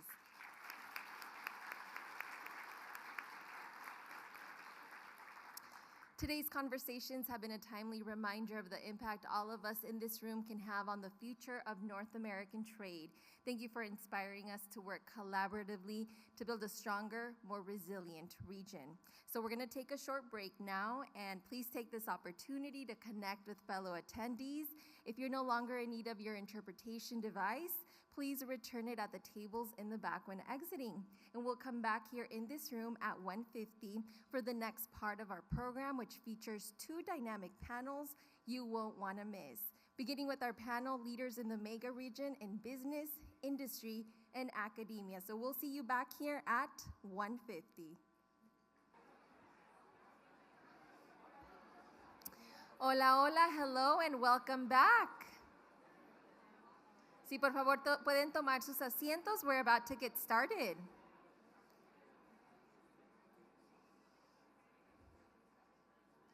We're excited to jump back into the program with a dynamic discussion on something incredibly important to our region's prosperity, and that's trade. This next panel is titled Leaders in the Mega Region in Business, Industry, and Academia, and it's sponsored by the Nogales Customs Brokers Association and the Arizona Commerce Authority. Thank you both for your support.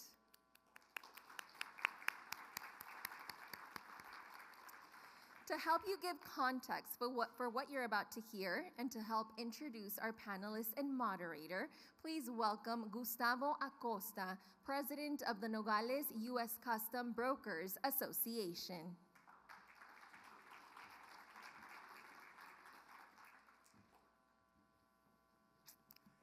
Good afternoon, everyone. I'm very happy to have the opportunity to introduce this important panel discussion. As the global economy shifts and supply chains evolve, Arizona stands at the forefront of opportunity. So what does our state's future look like? At the Nogales U.S. Customs Broker Association, our mission is to improve the crossing procedures facility at the Mariposa Port of Entry in Nogales. This helps keep our regional supply chain strong, with produce and other goods flowing easily and quickly across the borders. This conversation is especially relevant today, as over $34 billion in trade flows through the Nogales ports annually, making it one of the busiest and most vital gateways between Arizona and Mexico. With more than 60% of U.S. winter fruits and vegetables crossing here, efficient and collaborative border operations are essential to ensure food security. Economic growth and resilience of our binational supply chains. We couldn't be happier to support this conversation, in which industry leaders will explore the future of North American trade, from the rise of advanced manufacturing to the importance of modern infrastructure, workforce development, and robust regional supply chains. Our panelists today will be Misael Cabrera, Director of the new School of Mining and Mineral Resources at the University of Arizona, Michael Cruz, Senior Manager, State Public Policy at Lucid Motors, Ben Briggs, Chief Commercial and Strategy Officer at the Honeywell Aerospace Technology, and Maria Elena Gallego, President and CEO of Grupo Colectron International Management. They will be in conversation with Fernando Garcia, Executive Vice President of International Trade at the Arizona Commerce Authority, who will be moderating this discussion. Please help me welcome them all to the stage.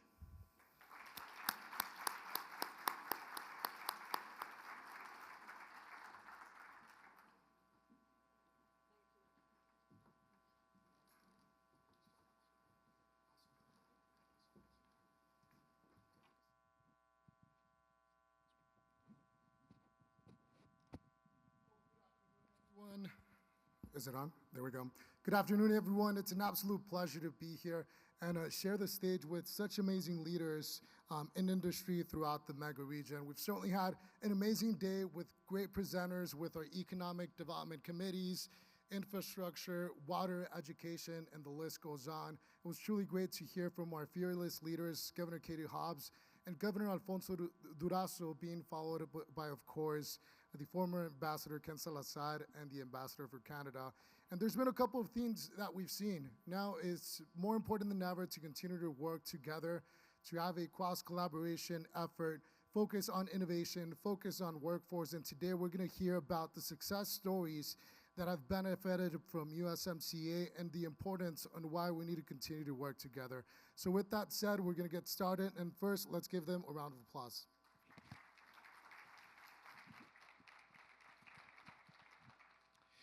So for this panel, we're going to be discussing an evolving global economy.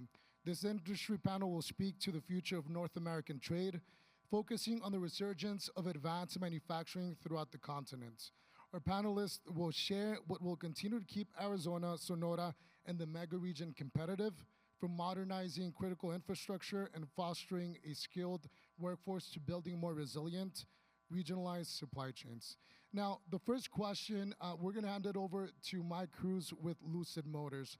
Lucid Motors has had significant operations in the state of Arizona. Please give us a glimpse into the operations of Lucid in Arizona and how it benefits from its location with our Sonoran counterparts.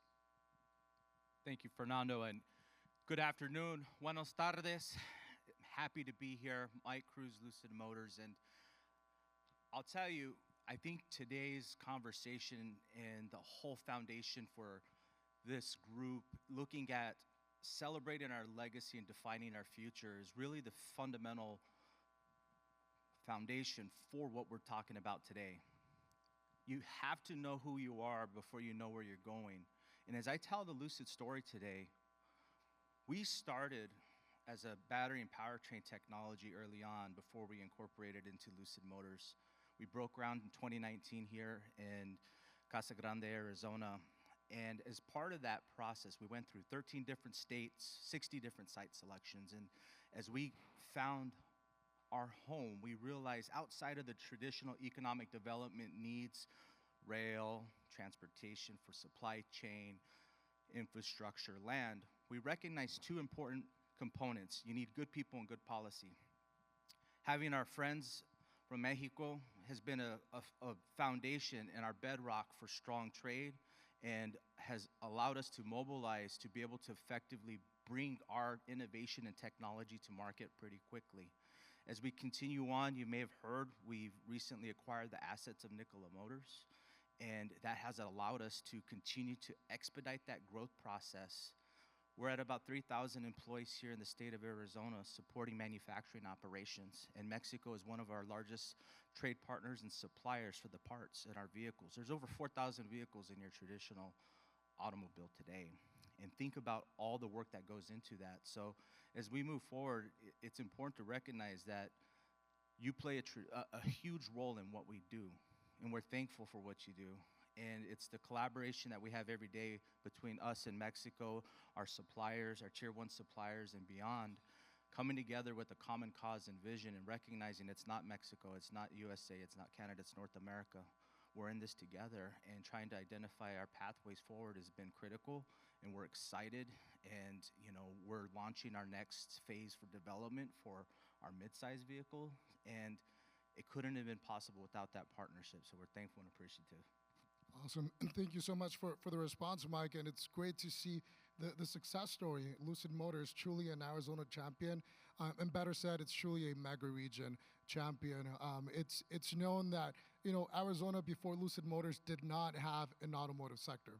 Typically, a company in that industry would look into the Midwest or into the South because we just didn't have that capability.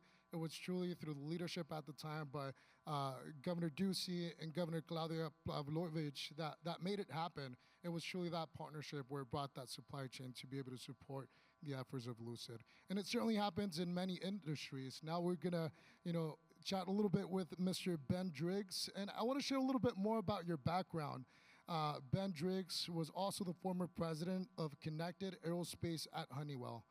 Prior to taking this role in 2018, he served in a variety of positions with Honeywell, including President of the Americas Aftermarket, President of Honeywell Latin America, Vice President of Aerospace Asia Pacific, and Vice President of Propulsion Engines. So certainly a huge portfolio, and what a better speaker to tell us a little bit more about Honeywell's current operations and the impact that it has on the region. So Ben, I'll hand it over to you. Yeah, thank you, Fernando. It's an honor to be here for Honeywell in a great event, and one that I'm really honored to be able to speak at.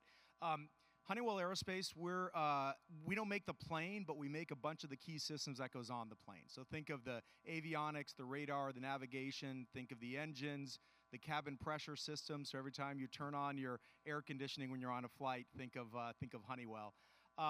But it's a great industry, and I think it's an industry which sort of is a good example of the things that we want to develop in the United States, and things that also benefit from this sort of North American mega sector. The U.S.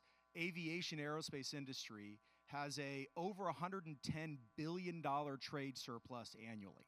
That's kind of an amazing figure. That's one of the industries that is really, contributing to export growth and is a leader across the globe. You can kind of see in all the different roles that I've had around the world, it's a very global industry. And what's so important to keep and maintain that leadership for the aerospace industry in the United States is to have excellent supply chains. You can imagine when you're building a jet engine, you're building a big cabin pressure system, you're building an avionics system, it's a very complex supply chain. And what is a huge benefit is when you scale that supply chain, not just to the level of US, but the level of North America, you can have that much more of a resilient supply chain, that much more of a competitive supply chain. And in our industry, there's very, very strong European competitors and other competitors across the globe. And really having that scaled supply chain, and we have very important suppliers in Mexico to us, very important suppliers in Mexico to the hundreds of Arizona small and medium-sized enterprises that then supply us. And that's a key part of sort of remaining competitive in this industry that generates so many overall trade surplus and jobs. We have about 25,000 employees in the U.S. Phoenix is our headquarters. And again, this sort of global scale of a region is what's so important. And at the end of the day, what this helps with, the aerospace industry on average recently has grown its U.S. employment base by 5%. Honeywell has grown by nearly 7%, its U.S. employment base.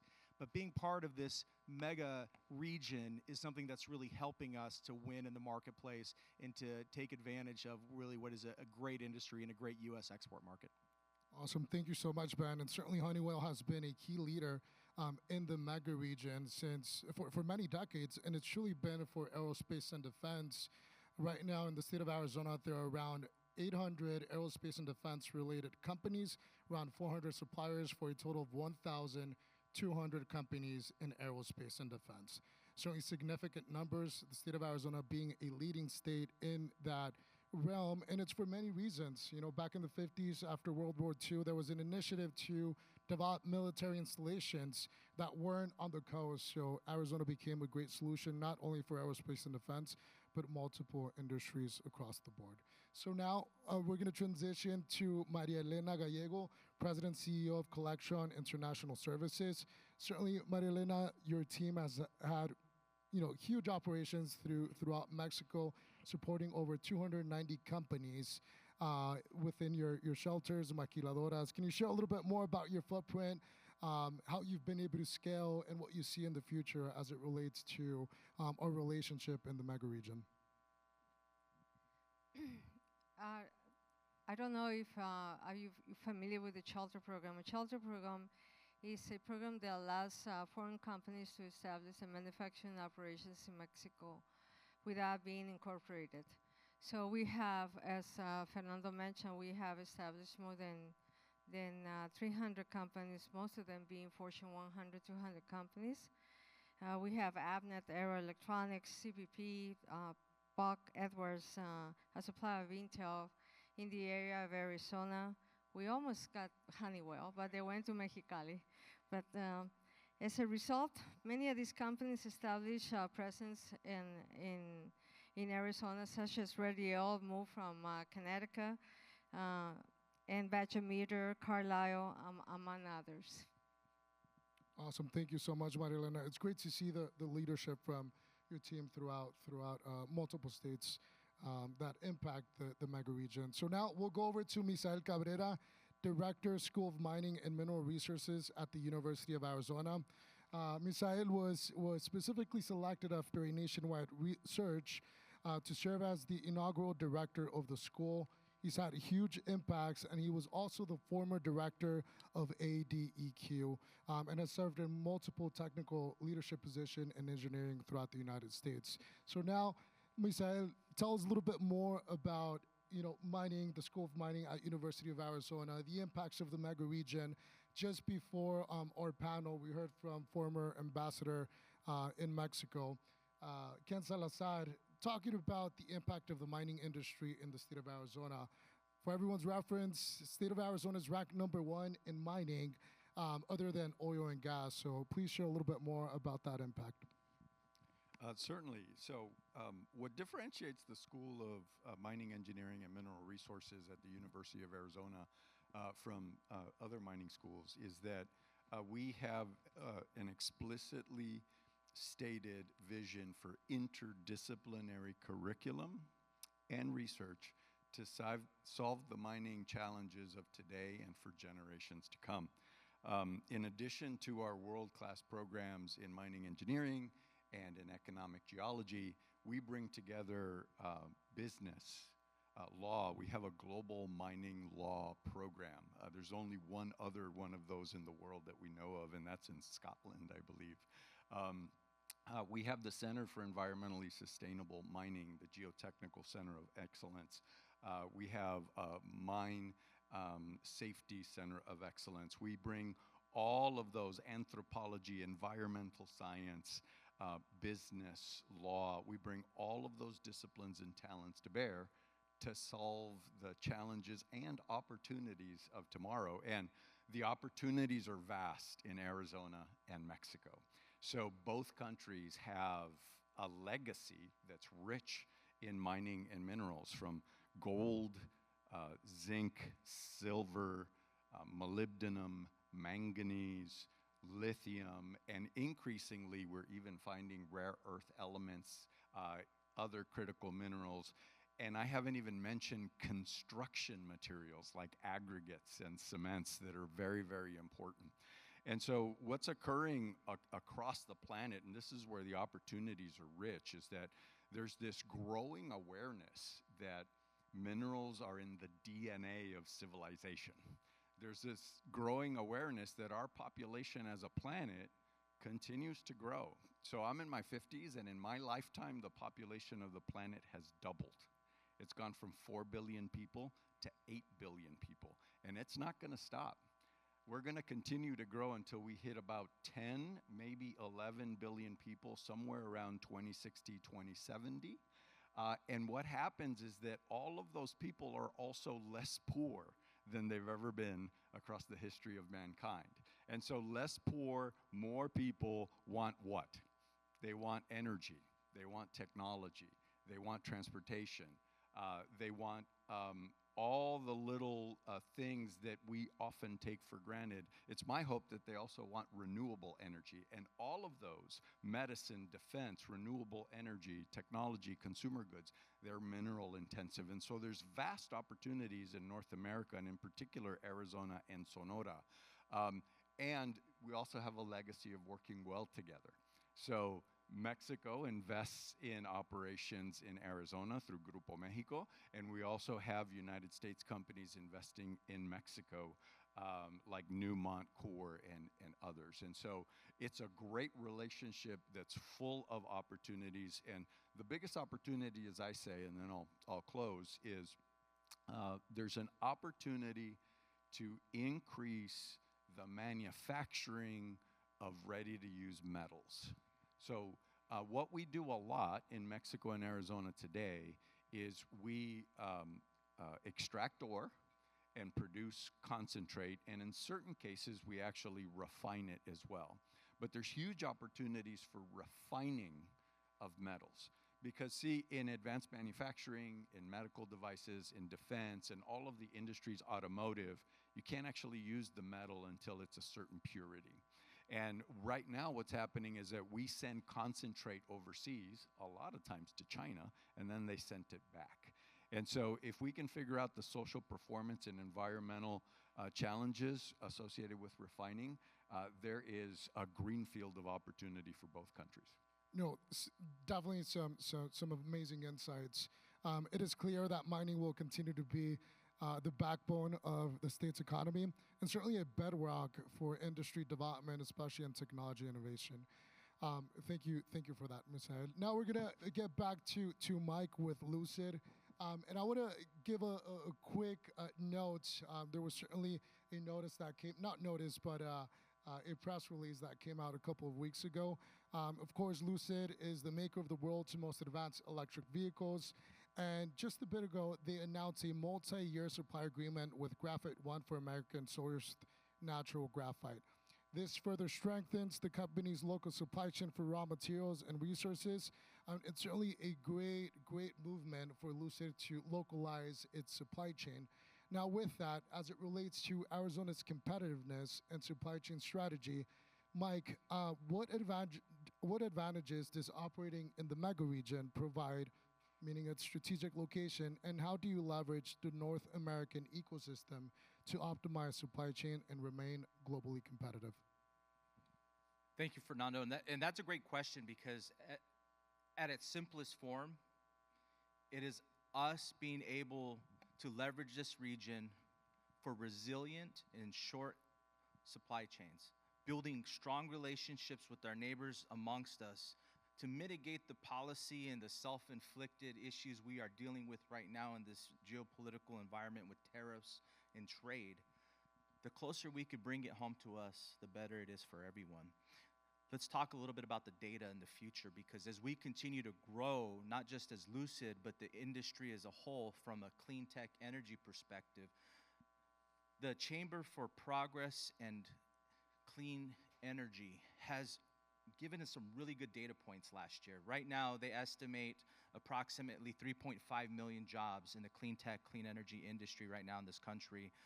About 64,000 of those jobs are here in the United States, or here in Arizona. More specifically, they're telling us it's a 4.4% growth on a year-over-year rate in that industry. What does that mean? That means this industry is not going anywhere. That means our reliance with our trade partners in Mexico and Canada are going to be stronger than ever before to be able to meet the demand for needs, workforce, and supplies to be able to keep up with this growing sector, but also position ourselves to be more innovative, to position ourselves to create new opportunities for the workers and the families that fall within this trade and advanced manufacturing. And I think that's an important aspect that we need to consider as we create new opportunities and we establish ourselves, not just as Lucid in this region, but as advanced manufacturers as a whole, is how can we work together to build those relationships further, but learn from each other and to be able to embed our leadership with your leadership. Just real quick, and I'll wrap up. Last week I had the Technological University of Monterrey, based out of Hermosillo, their North Campus, came in, did a tour of our facility, and we talked with their professors, and we brought their students over to talk and share what we're doing here, learn from what they're doing, because believe it or not, Lucid employs a lot of personnel from Mexico that we sponsor and bring over, because I'll tell you, Mexico has some of the most brightest minds in automotive engineering. You really do, and we're thankful for that, and you're bringing and sharing that. So how can we come together? I think it starts with having these conversations, coming to the table, and just being excited and really investing and having those concerted discussions to say, this is going to be for real. The next version of USMCA is going to double down on this free trade, but it's also going to create policies that are timeless, that further advance and amplify the work we're doing today. Well, it's great to hear about those efforts, Mike. We've talked a lot about supply chains. We've talked a lot about trade, but talent continues to be at the forefront. And it's great to hear that you're continuing to develop those partnerships throughout Mexico, especially with Tec de Monterrey. So Ben, we'll transition to you. Honeywell has a very interesting story, a great history. Honeywell was founded in 1906, and it originally started as Honeywell Heating Specialty Company. It was in the 40s where it transitioned to support aerospace and defense during World War II. In the late 40s, it entered the market in Mexico. And now for the last 30 years, you've had a presence in multiple states, one of them being Baja California. And actually, the Undersecretary of Economy is here, Rudy Andrade.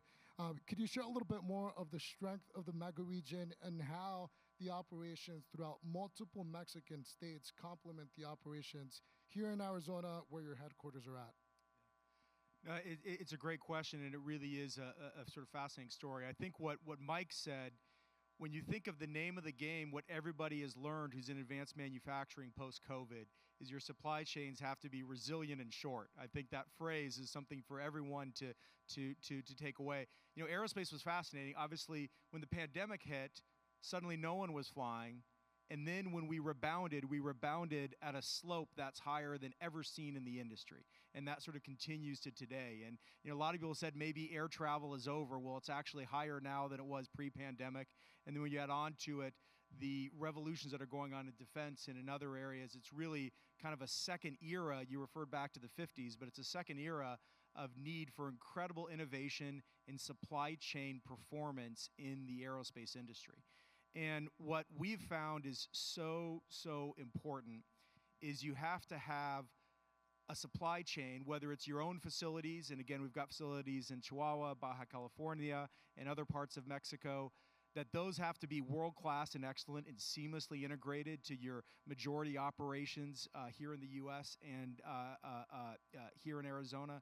You need all the sub-suppliers that go to your suppliers to be sort of seamlessly integrated. And this concept of working the innovation across the entire supply chain, that's what COVID taught us. You can't just have a great design and then use the normal processes to figure out how to build it later. You've got to work with the entire supply chain from day one if you're going to meet the demand of what the industry needs and what the world needs for all of its sort of aviation needs. So that quick and rapid innovation, that close and very tight-knit so that everything is a one Honeywell story. We talk about this a lot, but we have one way that we look at metrics, one way of which we manage supply chains, one way of which we approach this, and even getting this to our suppliers has been what's enabled us to have this sort of incredibly rapid growth. We've had 11 straight quarters of double-digit output of the factories. And when you think about that, that's almost 3 years of every quarter, your double-digit output of the factories of the quarter and the year before. And that just requires a much bigger level of integration with your entire supply base. And you have to be able to do that on a global scale when you're talking about supply chains that are this complex. And new innovation, bringing in new, easier ways to do things, and that sort of clear transparency of a well-trained workforce operating on one system, that is sort of what we've really learned post-COVID and just in a crazy intense time of growth. Wow, it's truly amazing to hear about that exponential growth. I think all the economic development professionals, would welcome any expansions, Ben. So you just let us know. We'll transition over to Maria, and we'll talk a little bit more about Arizona's competitiveness and supply chain on your realm. With the strong trend towards reshoring and nearshoring for manufacturing in the United States, how do you think Arizona and Sonora can partner to mutually attract foreign direct investment? I believe we have a very historic opportunity today. Having done this for 57 years, only 43, not that old. We have 211 companies in the state of Sonora, employing over 250,000 employees, most of them being in today's world high mix low volume. So we employ a lot of technicians and engineers. In the semiconductor business, we have a client, MKS Instruments, that makes very precise tools that build tiny parts inside electronics, like the chips in your phone, TV, or medical equipment. Their product includes sensors that measure pressure or gases that are used in manufacturing chips. Imagine a bakery that makes the tiniest, most delicate cakes in the world. So small you need microscope to see them. NKS Instruments makes the tools that help the bakery measure ingredients, control the oven perfectly, and keep the kitchen spotless. What makes NKS, but for high-tech factories and instead of kitchens. MKS products are used in semiconductor factories to make chips that power your phone, TV, and car. Medical equipment like imaging machines, aerospace for high-tech aircraft systems. Energy like solar panels, production. Anytime you got this, use the cake analogy. It's easier to remember. What I'm trying to say is that we have the basis for the last 57 years in the state of Sonora. Awesome. Thank you so much, Maria. Certainly the semiconductor industry has had significant growth in the last couple of years, and it's truly started since 2020, but there's always been a legacy of the semiconductor industry in the state of Arizona and now in the region. Just since 2020, there's been over 50 semiconductor expansions, totaling over $205 billion in capital investment and 25,000 jobs. As we look to the future and as we continue to focus on lead generation, the opportunity is certainly there. Great opportunity for us to continue to work together. Now, I'll transition to Misael. The mining industry, of course, is the bedrock industry for both Arizona and Mexico, especially with the increased demand for critical minerals. What opportunities do you see for the mining industry, and what challenges do you think the industry faces? So I talked a little bit about all of the opportunities, and by the way, the opportunities are growing as a function of the governments of both countries. So there's interest in the U.S. to increase domestic mineral production, and in Mexico, in Plan Mexico, they're going to do a lot with streamlining. And some people have been turned off by the recent announcement that no new mining concessions were going to be allowed by the government. But we have to understand there's still thousands of mining concessions making up something like 8% of the Mexican territory. So there's vast opportunities.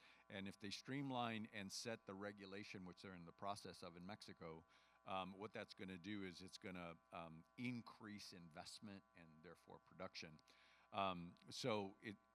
I think it's an opportunity-rich environment. In terms of the challenges that I see, in both countries, the big challenge is the approach to sustainability. Now, when I say approach to sustainability, I mean the technology and the knowledge and the ways that we know how to mine cleaner and more responsible, those are known.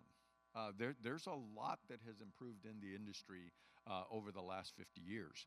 And a lot of times when people think about mining, they think about mining of yesterday instead of modern, heavily regulated mining.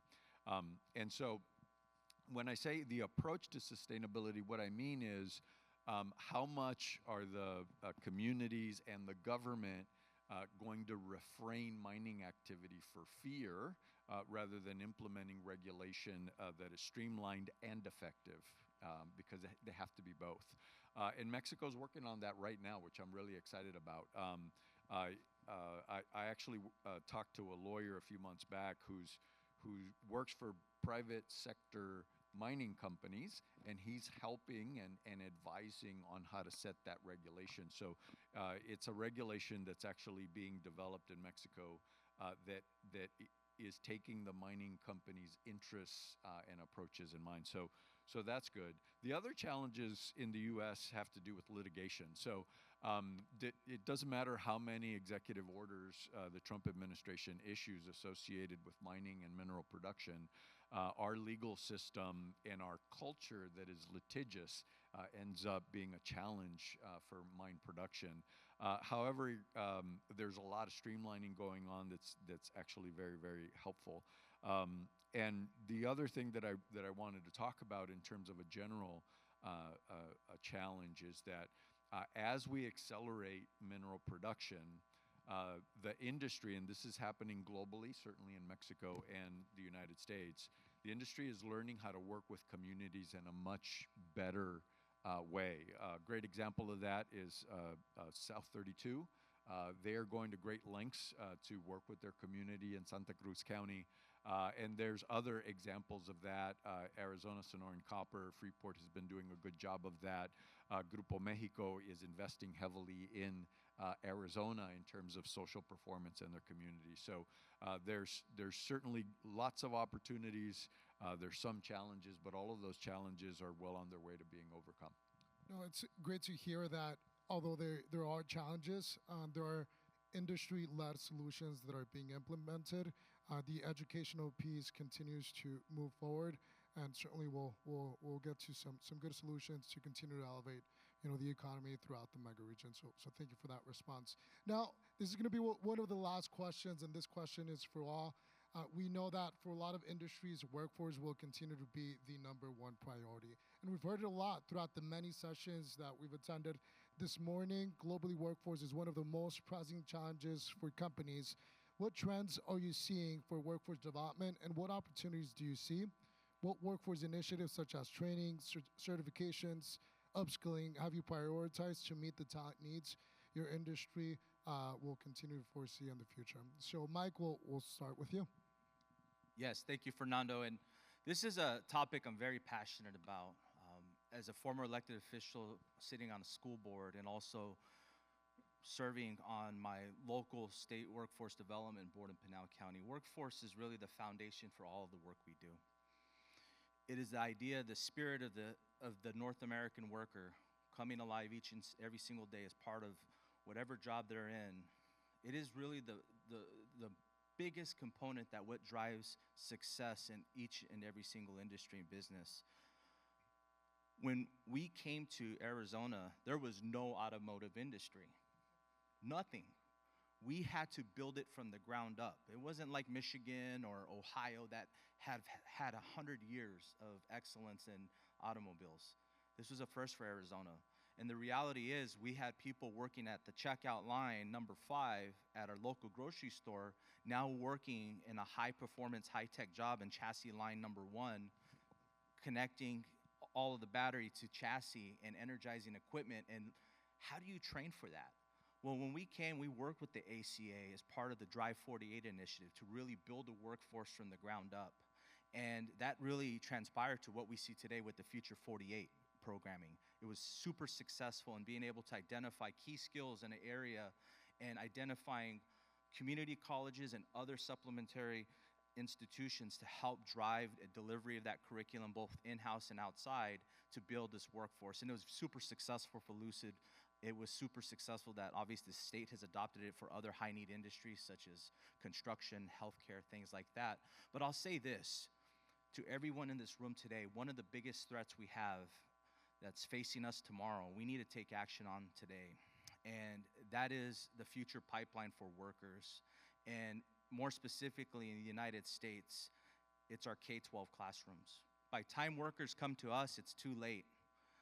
We want to inspire and empower students at an early age to take ownership and charge. And our K-12 system in this country has not been as successful at doing that. Unfortunately, we commercialize and politicize a lot of what's happened in the classroom. But what we need to focus on and realize is leaders in business and academia and industry, each and every single one of you, whether you're in the United States, Canada, or Mexico, we need to be ambassadors for the hopes and dreams for our students. These are our future workers. We need to invest in them. If you're not already working with your local schools and communities, get involved.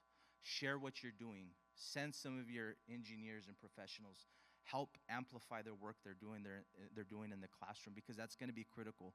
We have a massive teacher shortage, and it's only going to get better if people like you and I come to the table and invest and put our money where our mouth is to ensure that we're building the next greatest group in workforce of tomorrow's generation, and it starts with our work today. So I encourage all of you to get involved. It's something that's important, and it's something that is really going to allow us to be able to focus on building up people. Instead of focusing on data and performance, let's focus on their purpose and their destiny. And I'll tell you what, whether you're a manufacturer or not, working in business, when you start to focus on people and help ignite that purpose, it's going to transform the culture, whether you're a tier 1 supplier, an EV manufacturer, whatever the case may be. Let's start building up people, and let's get excited about it, because that's really what's going to help transform the next generation of manufacturing, engineering, trade, from a supplier base all the way ground up. So it's an important topic, and I'm glad we're talking about it. No, it's great to, yeah.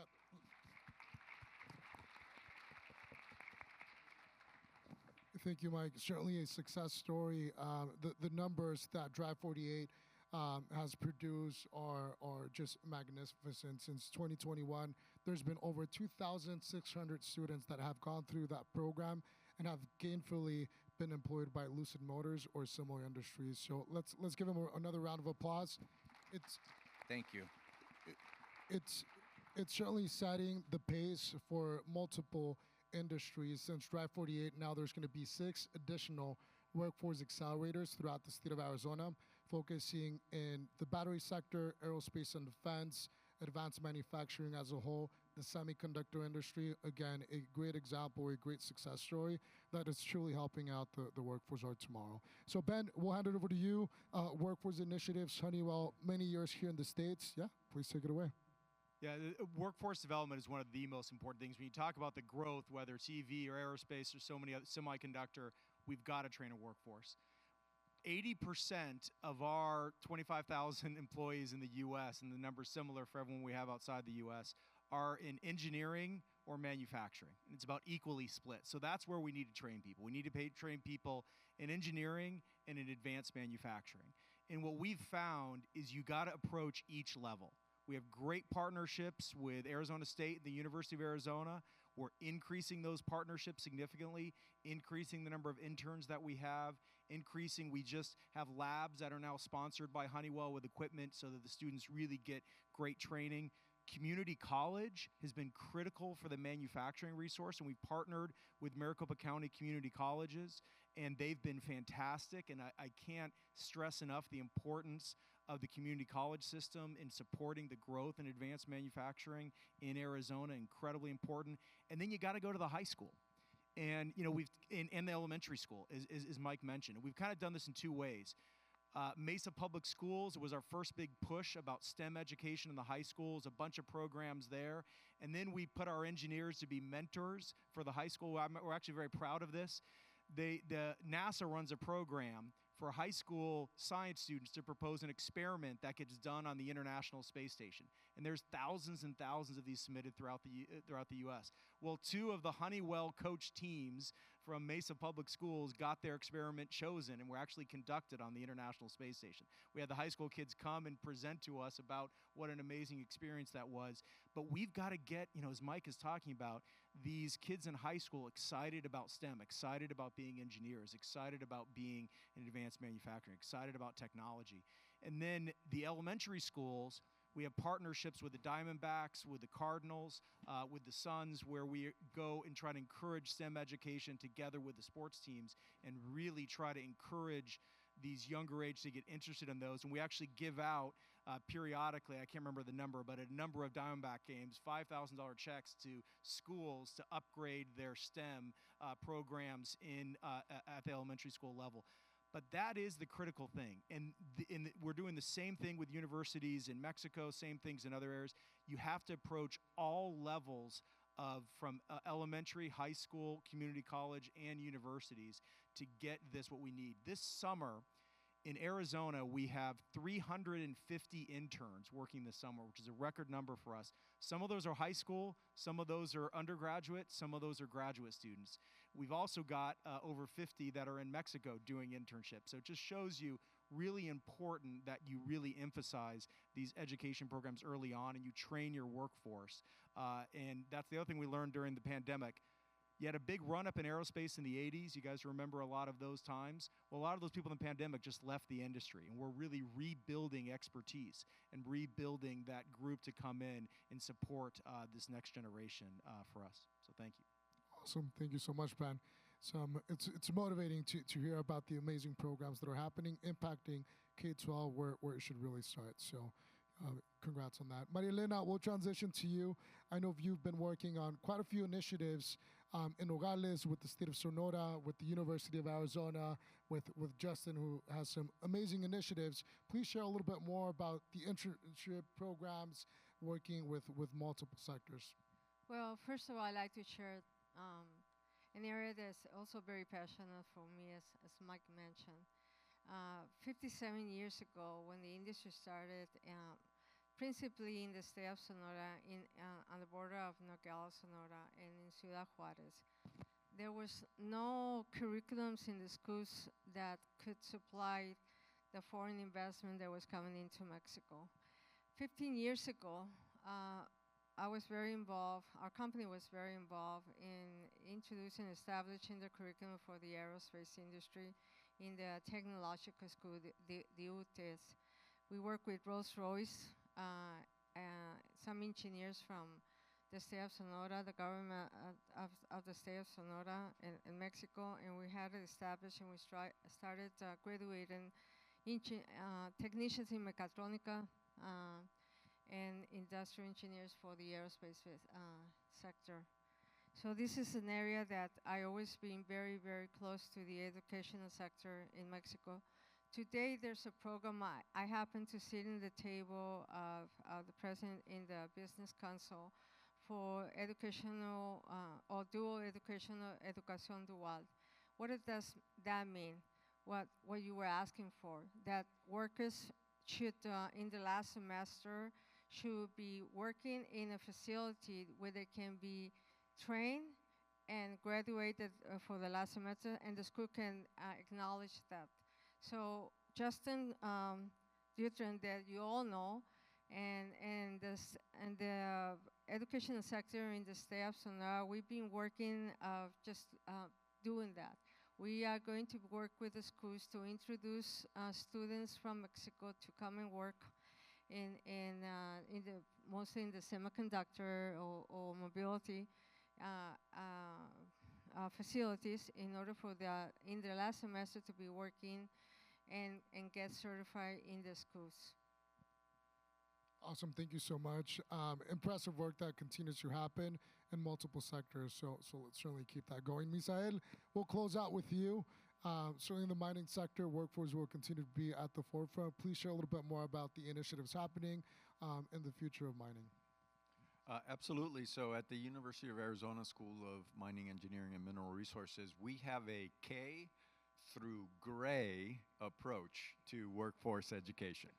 And so we go into elementary schools and we take rocks and cell phones, and we help students for the first time understand that from these minerals they get this technology. We're then in the middle schools and in the high schools teaching science lessons that help meet the Arizona state requirements for science teachers. We have an academy that's going on this summer where we bring teachers into our Minerals Academy for teachers, and that's being sponsored by Freeport McMoran and South 32 and a number of other companies to help train teachers and help them understand what modern mining is really like. And what they do during this week-long course is that they develop their own lesson plans that they can then use in the classroom. We obviously have all of our degree programs, which are increasingly available online. And so I just sent a whole menu of course offerings and degree programs to an executive at Peñoles because he wanted to see about upskilling some of the workforce. We have, in addition to that, we have short courses that are available for existing workers for them to upskill. In fact, in one of our programs, we have trained over 3,000 people from 59 different countries in a series of 5 short courses that are very, very important for the mining industry. Things like safety radar monitoring, slope stability, key things like that. So at the University of Arizona, we also host a series of events and tours for Mexican high schools, for women in mining associations from Mexico. And we have regular calls with outreach associations in Sonora to discuss our best practices and how to build the workforce. Having said all of that, one of the things that I want to mention is that you know, early in my career, I'm getting kind of old now, but early in my career, I remember when full employment was 5% unemployment. Who remembers that? Who remembers when 5% unemployment was full employment? Okay, there's a few people that are as old as I am that can remember that. Okay, so what's happening is in the state of Arizona, we've been hovering between 3 and 4% for like a very long time, like 5, 10 years. And so we need more people. And something that another university in Texas is doing, which I really, really like, is that they're offering in-state tuition to communities across the border in order to attract them to the U.S. universities. And while I can't pursue that personally, if anybody wanted to pursue it, I would certainly help. Any policymakers in the room?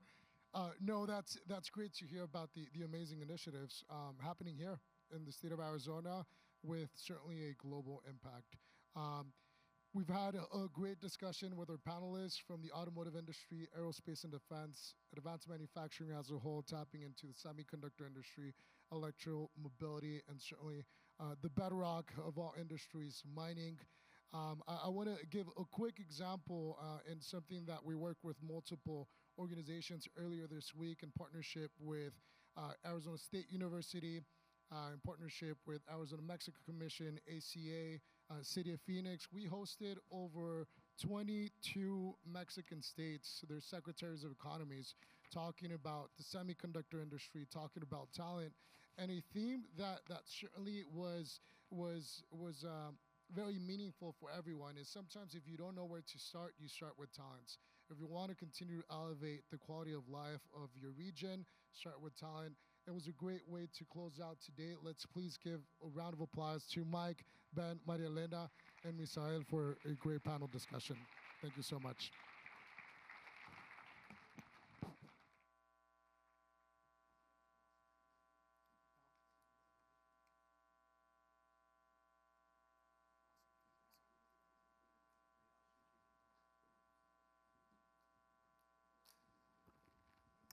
Thank you very much. Let's give them another round of applause.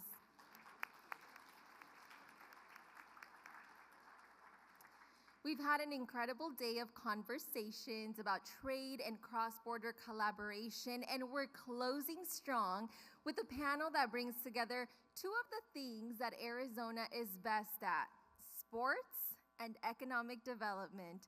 This final session is sponsored by the Arizona Office of Tourism and Player 15 Group. Thank you both for your support.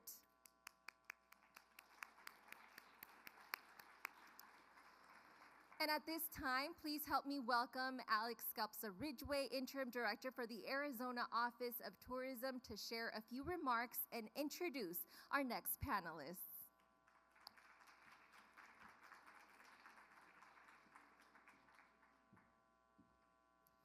Thank you, Veronica. Hey, did anyone know it's Veronica's birthday today? That's right. Happy birthday, girl. All right, good afternoon, everyone. Excited to be here with you today. The incredible synergy shared between Arizona and Mexico isn't just about proximity. It's driven by an intentional, deep-rooted friendship and shared culture spanning several decades. One place this truly comes alive is through sports. Whether it's the roar of the crowd at a major soccer match, or the shared excitement and camaraderie of a baseball game, or hopefully everyone cheering for our Arizona Cardinals. Sports events transcend borders and languages. They bring us together like few other activities can. Adding to the cheers and shared passion, major sports events are a powerful marketing tool for regional tourism. In addition to the tens of thousands of visitors we welcome, many more are inspired to visit us by the beautiful images shared with millions of viewers across the world. Harnessing sports as a way to invite the world to explore our region and bring our own cultures closer together is why we're here today. So now it's my pleasure to introduce our panelists. Please welcome to the stage Ron Lee, Head of Strategic Operations for the Phoenix Suns and Phoenix Mercury.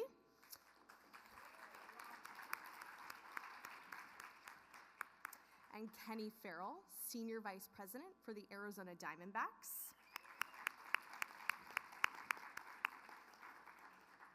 And they are joined today with Andres Martinez, Special Advisor, Office of the President at ASU, who will moderate the discussion.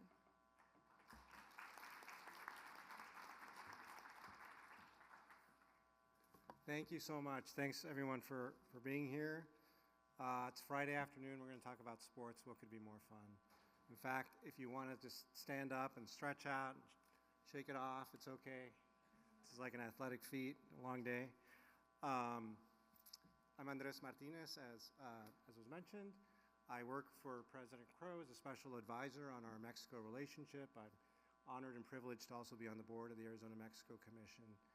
And I am also the co-director of the Great Game Lab at Arizona State University, which is an effort to study how sport connects us to the rest of the world, very much tied to what these rock stars of the sporting world do as practitioners and what we are eager to talk about today. And I think it's very appropriate, and we appreciate the sponsorship of the tourism authorities, given the importance that sport plays in that realm. I'm actually wearing two hats today because I am moderating, but I've also forewarned Kenny and Ron that I'm also going to be wearing the hat to speak about footballs, all the footballs. So I'm going to take a few minutes to start off just so that we're inclusive and all sports are represented. I'm going to say a few words about sport. And in fact, stepping back, I think it's worthwhile to talk about culture more broadly. With apologies to some of our great speakers earlier today and our hosts of the summit, I think we know, and it's important to recognize at these summits, that what binds people together in our binational region sometimes has less to do with what governments are up to or some of the macro trading figures and so on, all of which is very important. But at the end of the day, what matters most to most people and to our two societies is the power of shared culture. Food, film, music, art, language, and increasingly, as we're going to discuss today, sport. Sport is the number one, first of all, it's fun, right? That's why we're here talking about it on a Friday afternoon. But also sport is the number one form of entertainment in the world, the most influential form of media. It's a huge business, as all of you know. One that every car maker, beer brewer, and indeed political regime wants to be associated with, precisely because of the emotions that it inspires. As a culture, sport connects us to each other and to our geographies. Although historically in the United States, sport has sometimes been one of those factors that has underscored America's sort of exceptionalism and apartness from the rest of the world, if that's a word. But increasingly that's changing, and sport is something that is increasingly connecting us to the outside world, and that's something that I have experienced in my lifetime as somebody who moved to the States when I was 15. It's something I feel very passionately about, and it's something that we're studying, as I mentioned, in the Great Game Lab. So I'm really excited that we have two practitioners in this great game of connecting us to the outside world through sport, Ron and Kenny. And just to say a few words again about the footballing relationship, I think when you think about the U.S.-Mexico relationship, which is what brings us all here today, the relationship between the two footballs offers a metaphor for how this relationship has evolved over time. And I say this in advance of, the 2026 FIFA World Cup that Ambassador McKay, Canada's ambassador in Mexico, mentioned earlier today. Once upon a time, we had two countries, each with its own varietal of football. We had two neighbors that played their own games, and over time, in the last couple of generations, each neighbor has introduced the other to its game. I was just, when you think about how far soccer has come in the United States, it's pretty hard to tell that story without acknowledging the contribution of immigrant communities, and in many U.S. metro areas, it starts with Mexican immigrants. I just recently helped co-produce a podcast series about this with the NPR station in Kansas City, and we were looking at the history of Los Latinos, one of the first clubs there from the 1950s that really introduced soccer into the KC region, and now Kansas City is a World Cup city. And that story, again, is repeated cities, across the United States, and it really helps connect the U.S. to the global footballing community. And I don't need to tell you now how things have come at a national level. The best player on earth plays in our U.S. domestic league. We're hosting the first Club World Cup this summer. We're co-hosting the 2026 Men's World Cup. The United States has won 4 FIFA World Cups, and hopefully our men will get around to winning one soon. We're already the most important country to FIFA when it comes to TV revenue for its tournaments, something that I think a lot of people aren't quite aware of. And, playing soccer at a rec level is now a staple of a typical American childhood, which was not something, that I could have said when I first came to the States at the age of 15. So things are so radically different. And conversely, Mexican society has embraced our American varietal of football too. And it's just fascinating how sports cross borders. When you think about American football is introduced into Mexico by 2 Notre Dame Mexican grads in the 1920s, take the sport back to UNAM. If you've watched an American football UNAM game, if their uniforms look a lot like Notre Dame's, there's a reason for that. So that's a plug for the value of international students crossing borders and sharing their traditions. And now, of course, the NFL is a huge sensation in Mexico ever since it was initially televised in the 1970s. I recently met up with some of my Chihuahua Secundaria friends, and we were reminiscing about quién le iba a los Vaqueros y quién le iba a los Acereros and the Raiders, and we could remember exactly who was for whom, right? And all the Cowboy fans were also fans of Club America in our Mexican soccer league, and if they followed baseball, they were probably Yankee fans. And if you could explain that correlation, we have a PhD scholarship in sociology we'd like to offer you. But the point is, like, all of my classmates in secundaria learned about the States, learned American geography through sport in the same way that I think younger generations of Americans are learning about the world by being more connected with the international varietal of football. And of course, the appeal of American football transcends NFL fandom as Tochito grows in popularity. Mexican women are a powerhouse in flag football, which is now going to be an Olympic sport for the first time in LA in 2028. This explosion of women's sport coincides with the globalization of sport, as we've seen. And I have to give a shout out to Alexia Delgado, a Sun Devil graduate who played here at ASU and is now one of the key players on the Mexican women's national team and plays for Tigres in the Mexican Professional League. Earlier this week, I was in Mexico City with some colleagues to launch the third edition of ASU's binational short film contest, something we do with the Universidad de Guadalajara. It's called Kaleidoscope. And for this third edition, the theme is the footballing relationship between our two countries leading up to the World Cup. So please check that out. If you just search for binationalkaleidoscope.org, you'll see information on that contest and what we've done in the past. So just back to the metaphor, we once had two separate footballing countries, each with its own game, and now we have one binational community that share two fabulous varietals of football. And I think we can all think, we can probably think of other similar ways in which our region has seen similar convergences in other walks of life. So I think this relationship between two separate footballs becoming one community with the two games is instructive. And of course, it isn't just that when you think of what we share sports-wise. So today, focusing the bulk of our conversation on the Diamondbacks and Spurs is appropriate.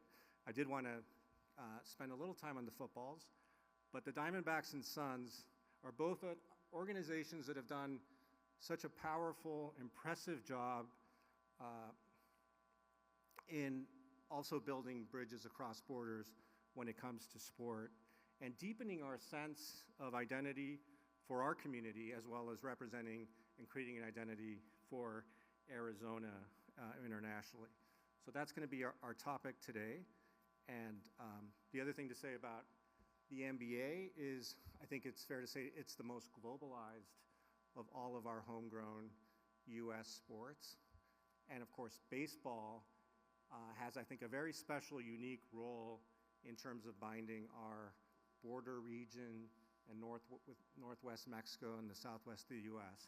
So thank you, Kenny, and thank you, Ron, for being here today. And I'm going to now pass this along to Kenny, who's going to tell us a little bit about what the Diamondbacks have been up to in terms of building these bridges. Thank you.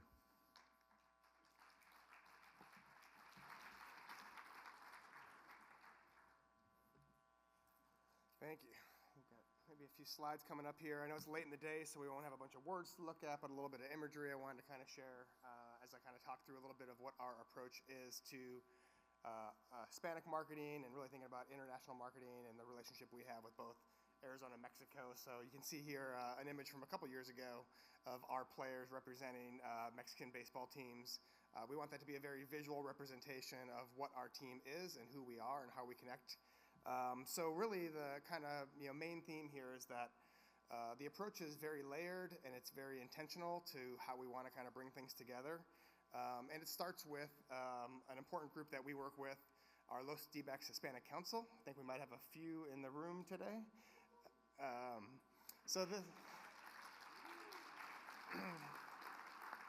We've had groups like this at the Diamondbacks since our inception, but the current form of this group kind of came into place about 18 years ago. And what it is a group of people that we can rely on to help us not only think about activations, think about events, but also like really connect to both the community, to business, to tourism, to Mexico, and really help define a lot of what you're going to see or what I can talk about today. We are very intentional in trying to think about how we present our brand and how we present that to our fans and how we bring that to life on an everyday basis, because it needs to be something that is a part of who we are every day and not just one day a year or a few days a year. And really appreciate the work this group does to help and support our organization to really think about how we drive baseball as something that really hits fans, whether locally, throughout the state, or internationally. So where do we really kind of start? We want to make sure that we represent, this brand on the field. So what you see here and what I'm wearing today is our Serpientes Nike City Connect uniforms. These were launched this season. This is our second version of our Serpientes word mark. So it was very important for us to bring the snakes alive in Spanish as a representation on the field that our players are wearing tonight. Take the field in a couple hours if you want to make it down to Chase Field after this. That we show who we are, and we want to make that connection very intentional. This is something we wear throughout the entire season. We wear over several years. And we'll have the opportunity to kind of bring this to life a second time in 2025. Maintaining that Spanish word mark was important. So we want to make sure people see it, people represent it, and they can connect to it. And the popularity of the gear and the opportunity to wear that, it becomes the visual representation, the opportunity to connect with fans. In the stands, very important, many things that we do, whether it be, giveaways, whether it be, different activations that we can do with our fans that are there at the game. One of the images you see up here is what we call Banda in the Bleachers. This is something we were doing, as inspired by what we saw with international baseball, with Latin baseball, with Mexican baseball, and bringing a lot more fun and energy, noise into the ballpark, and try to celebrate and ensure that that kind of opportunity to have fun and really come as a family is there. So we've had, various types of replica jerseys.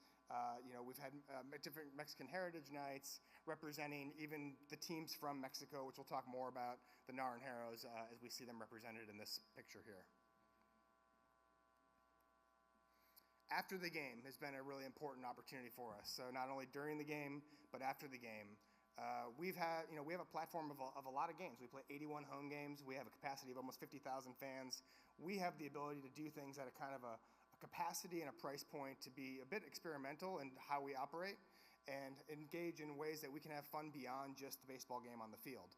So really for about the last 6, 7, 8 years, we've engaged with a lot of regional Mexican artists to bring those bands to life and bring those to Chase Field for post-game concerts. And what's been awesome about these is that a lot of these bands are very popular and multi-generational.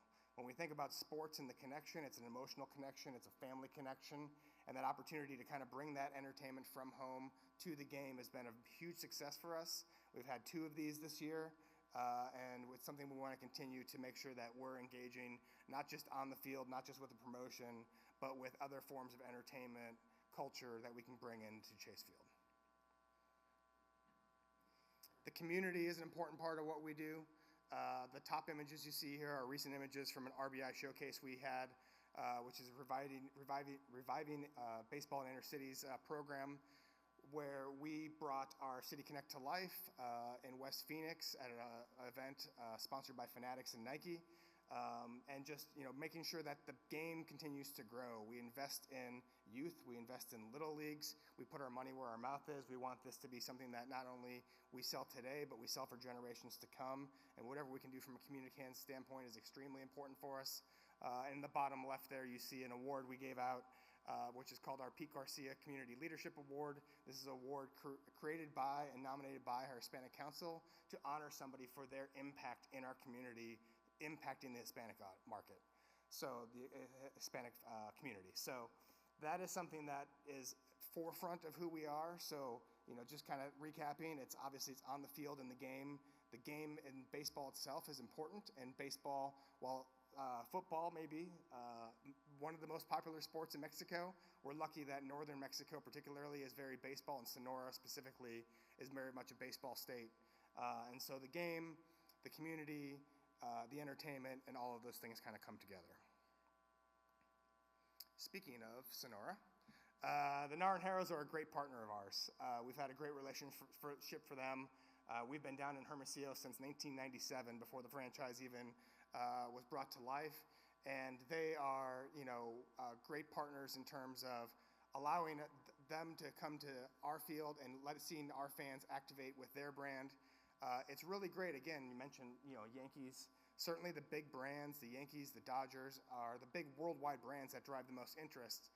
But most of us are connected to sports based on what we grew up with and what our families grew up with, and that's how we fell in love with the game, and that's how we'll continue to drive the economy moving forward, with people wanting to make Chase Field and Diamondbacks baseball an anchor of their travel, is by supporting that. So when the Naranjeros come to town, it's amazing just to see how many fans engage with their brand as well. You'll see the jerseys, pretty much any day. You probably go tonight and see somebody wearing Naranjeros jerseys. And so knowing that baseball is the connection to that, their childhood and to how they became a fan is very important for us, and we celebrate that every year. Not only do we do that in Arizona, but we do that in Mexico. So we've been down in Mexico, like I said, for many, many years. We've played games in Hermosillo. You see one up there, I think was from 2014. We have a game down there that's D-backs Day in Hermosillo every single year. The bottom right represents our broadcaster, Oscar Soria, who's a legend. We found him in Sonora at the Naranjeros, and we brought him, and he's been our play-by-play announcer for 27 years. So we share a play-by-play announcer, we share a voice, and that connectivity is really important to us. And even in the bottom left, one of our former players, Rubio Durazo from Hermosillo, was serving as the Minister of Sport for Sonora and helped us connect with Little Leagues and make sure we could give them new gloves and new gear and connect and celebrate when we spend time down in Hermosillo. So that connection with Sonora of all of Mexico is by far our most important, but certainly it doesn't just stop in Hermosillo as well. And then just, lastly, one of the biggest opportunities we've seen come to life over the years has been the World Baseball Classic. We hosted our first World Baseball Classic in 2006. World Baseball Classic really took a new life in 2023 when we hosted it. We had Team USA and Team Mexico both at Chase Field, and two reasons that the World Baseball Classic really took a big step forward in terms of the international interest in the television ratings and the excitement. One was Shohei Ohtani being the greatest player in the world, and Team Japan winning the tournament, and the other was Team Mexico as an upstart, surprising teams and making it to the Final Four. And what we've seen since 2006 when Team Mexico comes to Chase Field is, again, that fun, the enjoyment, the culture, the connection, and it's something that we've used as an opportunity to kind of learn from and continue to anchor with. Rodrigo Lopez, our other Spanish broadcaster, was the general manager of that team. He was a former pitcher of ours, and they also trained at Salt River Fields at our training park. So connecting directly with Team Mexico in our spring facility and making sure that they can play at Chase Field has been an important part of what we do. And then lastly, just, the Mexican Pacific League in general has been a wonderful partner. So we've had the opportunity to bring all of their teams to Chase Field each season. And again, you see that diversity. We think about Mexico a little monolithically sometimes. We think about Sonora, obviously, as the closest place that people travel from.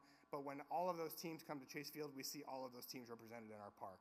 And so again, not only is it a good chance to show off what they can do, but for us to see fans show off who their lifetime support has been around. So excited to talk a little bit more about this today, but our approach has been very intentional and very specific on trying to hit every level of what it takes to ensure that fans want to make the decision to come make baseball a habit and something that they put on their calendar and they can build a travel around and they can do many other things when they're here in Arizona in addition to enjoying a game down at Chase Field. So thank you.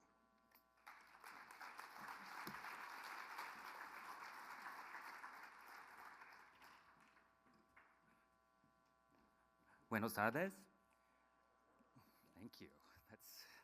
That's where my Spanish might stop. Thank you all for the privilege of being here this afternoon. It's an absolute honor to speak in front of all of you. As a first-generation immigrant myself to Canada and now the United States, I can empathize and I can connect with a lot of themes that are said and heard. And it's kind of interesting because I was speaking to a couple of my colleagues that are down there with me, also Kenny and Andreas before this, and I'm just sitting here thinking, man, everyone's talking about really important topics: energy, infrastructure, foreign trade, foreign policy. I'm just here to talk about basketball. But, I have to obviously zoom out because I have to take care of myself too. This is my vocation. But I have to zoom out for a second and think, what does this all matter, right? And I think about this a lot, having been, I've lived in a lot of countries in the world, and I've seen how sports matters to what Andreas said. And so I think a really quick way to actually show just how this works. Could I get my slide up? Oh, there we go. So maybe it's first helpful to think about really just the power of sport before I even talk about the Phoenix Suns or the Phoenix Mercury. So what you're seeing in these logos is the top 100 television telecasts over the past year in the Phoenix metro area. Every single little ball logo you see there is a sports telecast. And no matter whether you cut this nationally, in the state, by Hispanic viewers, by Asian viewers, it doesn't matter. It always comes out to something like this, that we might really, really like sports. Like today, there's really only a couple of genres that people absolutely have to watch live on TV. It's sports, it's news, and depending on your taste, sometimes it's reality shows and game shows. And there's one game show there in the 10th place, and anybody can feel free to come over and guess what it is later. You probably won't get it. But I say all this to say we really as a society love sports. It gets people's attentions, and it becomes a really powerful platform that way. And like Kenny mentioned, having control and being a steward of that platform is something that's really special, being able to get this much attention. And so regardless of how you think about it, right, everybody works in people business, regardless of what it is that you do. And so when we think about our platform and the people we're able to reach, it's really that. It's people. So for the purposes of how we think about our worldview on our Hispanic fan base versus or not, the easiest way to break this down is what our Hispanic fans look like versus non-Hispanic fans. There's plenty of ways to break this apart when you just think about different things like acculturation, among a whole host of other things you could talk about. But when we talk about the differences, just to show an example, there's really two themes that jump out to us when we talk about what our Hispanic fans of the Phoenix Suns and Phoenix Mercury look like. And it's youth and in their avidity of sport. They're a lot likelier to be Generation Z, and actually, unlike non-Hispanic fans, they are very much likely to form their fandoms before the age of 13. Our Hispanic fans are 59% more likely than the non-Hispanic ones to form their WNBA fandom before they turn 13. So when we think about people and how we engage and how we build culture, we're starting now to strategically have to look in a completely different way than previous generations. And then another way we think about it is also in avidity. They're much more likely to think about to associate their fandom with community. So it's my sports fandom means a lot. It makes me feel like I'm part of something bigger. That's, I think, something that a lot of immigrants can feel a lot of alignment with. And they're also just more likely to be a hardcore fan. And probably the more hardcore, the more represented they feel when you think about the sports and the messages we communicate. Like Kenny mentioned, there's a lot of ways that we think about how we engage. And if I try to just at least come up with some kind of report card for us, because that's kind of my job as the head of strategy to try to think 3 or 4 years ahead. When it comes to things like inclusion, there's probably not a perfect right answer, but there's certainly wrong ways of doing it. So when we try to think of where we perform at today, we talk about representation. And we talk about representation among the audiences that we reach and we can control versus benchmarks that we want to stay within. So what you see up here, I would say, are a couple of the industry benchmarks that we want to make sure that we're not totally off on. And what you're seeing here are percentages of the population that identify as Hispanic from just on that alone. You could be born here, you could be born elsewhere. So Phoenix is right now is a little bit of a preview of the future, right? I'm preaching to the choir. About 41% of Phoenicians identify as Hispanic, which is a great preview of what the future looks like. You're seeing it elsewhere too, among Arizona, the Phoenix metro stat area, and then also the United States. So I think as I think about the things that we're able to effectuate through this, oh, that works. So there's a couple different ways we think about how we perform against this, and what you're seeing in the orange bars are the things that are the ways really in which we engage the audience and how that turns out. So we start out with the top. Television viewership, like I just showed, is probably the most basic measuring stick of interest and popularity. How do we compare from our average to our peak? Our fans, how do they compare to how do the Hispanic populations or prevalences within our fan bases compare to Phoenix and Arizona? And then as we even start looking internally in our foundation, what percentage of our time and our resources are dedicated towards supporting Hispanic communities? Even our staff, what percentage of our staff, full-time and part-time, are Hispanic? And then we compare that to the United States. And I'm really proud of our team and all the work that we put behind it to show that in many ways we are right there in terms of representation. And we're proud to continue stepping on the gas in order to make sure that we care about this community as they grow in the United States and we become a majority-minority country eventually. And the ways that we engage, in many ways, kind of like Kenny had summarized, is when we break it apart, there's really just 5 key pillars when we think about how we engage this community. One is identity. Just like the Serpientes campaign, we've integrated the El Valle campaign very much right into our brand identity. Every single year as a new El Valle jersey comes out and we start the entire campaign, we constantly see new records set, and we love that that's a fundamental part of who we are and who we tell the world we are. Then there's your very traditional in-game and out-of-game. Within the game, we of course celebrate Hispanic Heritage Night as well as the key cultural moments for the Hispanic community throughout the course of our year. But also, we also think about like how do how do we build our platform in-game for our business partners, corporate partners, community partners to also make use of it? In the same way that we think about our out-of-game platform. And one of the things that I love about our out-of-game platform, for example, is that we also have Spanish play-by-play. How do we think about serving an audience, especially one that unfortunately over time may not be able to come to the game because we keep getting more people, like Ms. Rael said earlier, and we just don't have that many seats in our arena. So serving fans that may not be able to come to a game, especially as the game becomes more global, is something we think about a lot as well. And then lastly, we look internally. What are our foundation efforts doing? And then at the end of the day, what are we investing in with our staff? And I'm privileged to also serve as the executive sponsor of our Hispanic ERG, and that's actually one of us during one of our food drive events last year. And so we try to look at this holistically, I guess. What I wanted to do was give everybody a really quick worldview of what the Phoenix Suns and the Phoenix worldview is on the Hispanic community, how we measure ourselves, and how we plan to keep on being successful. Thanks.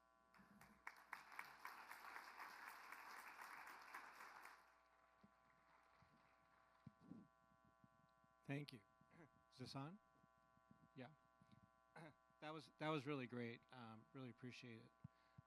Hearing from both of you. And Ron, when you're talking about whether sport is as important as some of the other topics that we have covered today, it reminded me of, there was a famous Italian soccer manager who said, sport is the most important thing of all the unimportant things in life. And we could debate whether it's the most important of the unimportant things or the least important of the important things, but it's in the mix. And I loved your graphic on TV, the TV graphic. I share that with my classes at Cronkite, although I have the Sportico one that's national, and it is astonishing. And this is why I say it is the most influential form of media, because for a while there was a lot of talk about how sport was the last thing holding up traditional broadcasters, because it's the last thing that can aggregate 20 million people live. But now, as it turns out, it's also turning out to be the indispensable programming or content for new streaming services too. So it's interesting to see it be indispensable for both. But I want to ask both of you, another way to think of the importance of sport is it's soft power, right? This is a concept that, again, sitting in a university and to get my boss to allow me to teach about sport, I have to dress it up and make it. So there's this highfalutin term of soft power that was coined by renowned political scientist Joseph Nye, and I think sport is an example of how, as a country, as a city, as a region, as a state, you can exert certain branding power overseas, and then that's called soft power, right? And so when you all think of the ways in which you create this identity among your fan base, to what extent, I mean, I realize your day job isn't to create an identity for Arizona internationally, but to what extent does that, if you step back, have you seen that that's kind of happened over time? Maybe Kenny, if you could go first. You talked a lot about outreach to the Latino community here, but how much do you think that baseball has helped literally put Arizona on the map internationally? Yeah, and I think those big tentpole events become really important. I mean, we were lucky enough to host a World Series in 2023 in addition to hosting a World Baseball Classic. So that entire year was kind of like from A to Z, an opportunity to kind of show off what we can be. One for multiple countries, including Canada, that was also playing in the World Baseball Classic at Chase Field. So many countries coming in and kind of seeing what goes on in Arizona. And Arizona is also a center of baseball at that time of the year when we have spring training, right? So people come from everywhere to understand how important baseball is to Arizona, and the Diamondbacks being obviously the centerpiece of that. And then also how we do present ourselves internationally. We had an opportunity to play in Australia in 2014. We've played in Mexico. We are looking to very soon play in Mexico again. So I think bringing our brand to them is an important part of it. We can't expect everybody to want to come to us.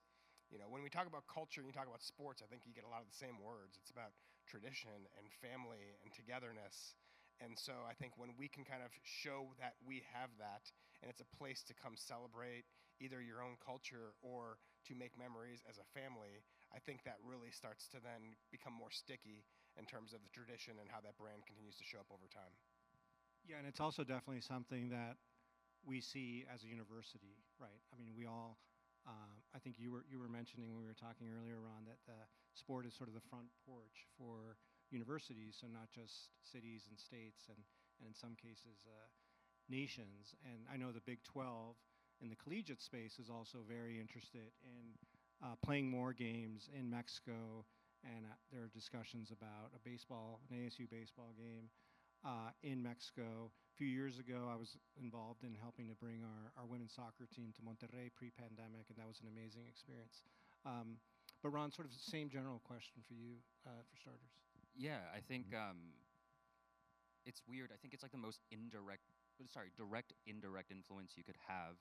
Like from where we sit, because of how North American sports leagues are structured, we as teams, we often have to work in tandem with our leagues to figure out how to maximize efficiencies.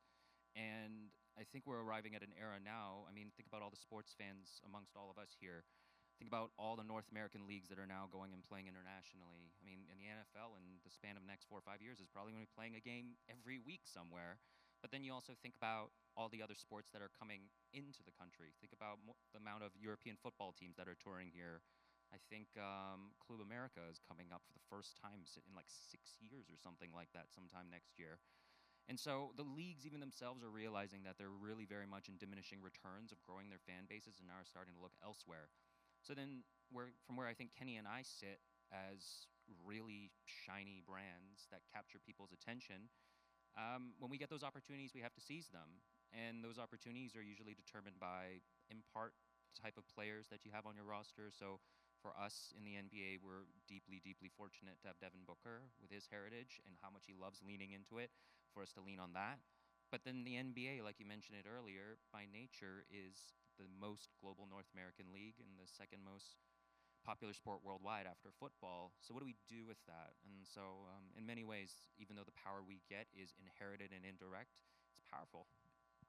These empty seats, by the way, represent players that you might have traded away, and so too soon. Too soon. Wait, no, too we're soon. We're not going to get into that. We're not getting into that. But I like that you raised this question of what leagues do versus what individual clubs and teams do, because it's been fascinating. And I know each league has set up a bit differently in terms of how much autonomy its members have versus the. I mean, I think the NFL. I mean, you all would know better, but my sense is the NFL might be at the one end of the spectrum in terms of historically things being very centralized and it's sort of league first.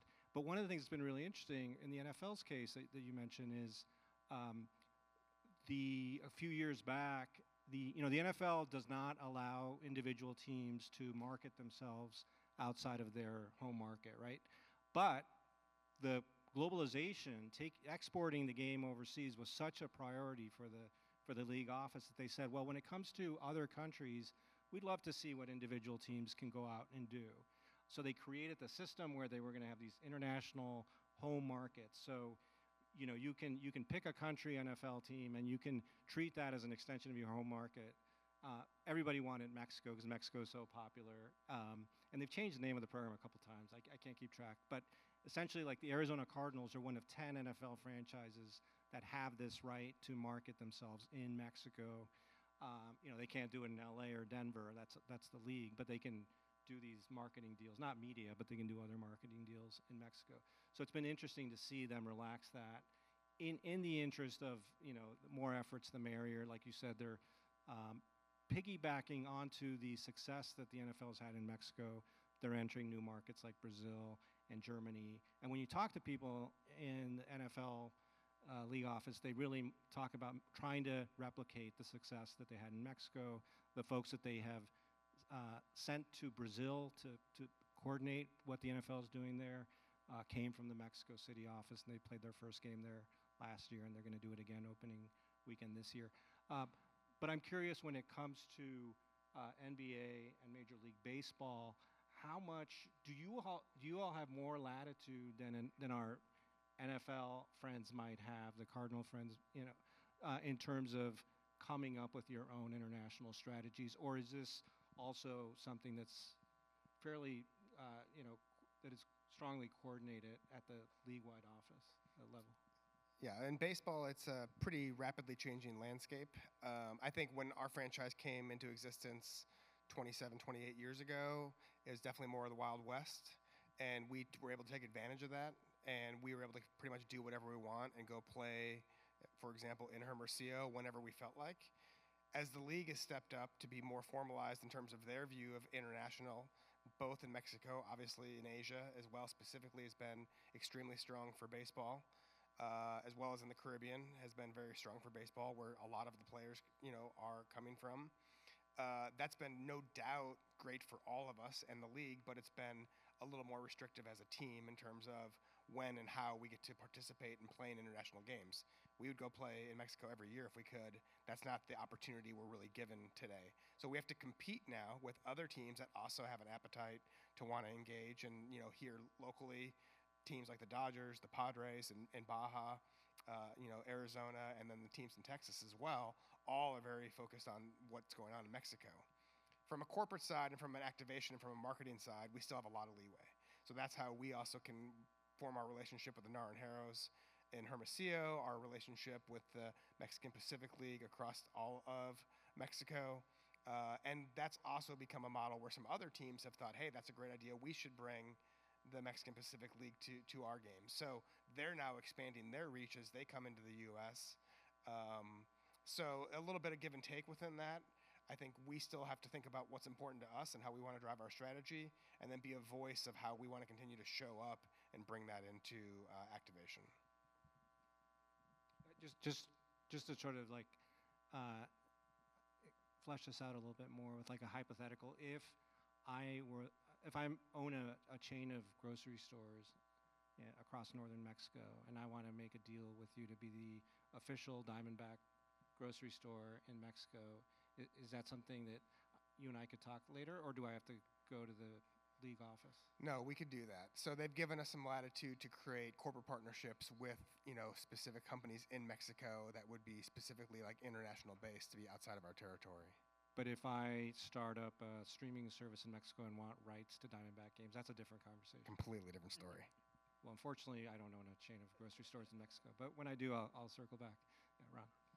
Yeah, I mean, for the most part, thematically very similar to what Kenny had said. I think maybe the double-edged sword that basketball faces is just we could virtually go almost anywhere we wanted, but we're also like very popular in a lot of places, right? Like a stat we always go to is that there's more fans of the NBA in China than there are residents of the United States.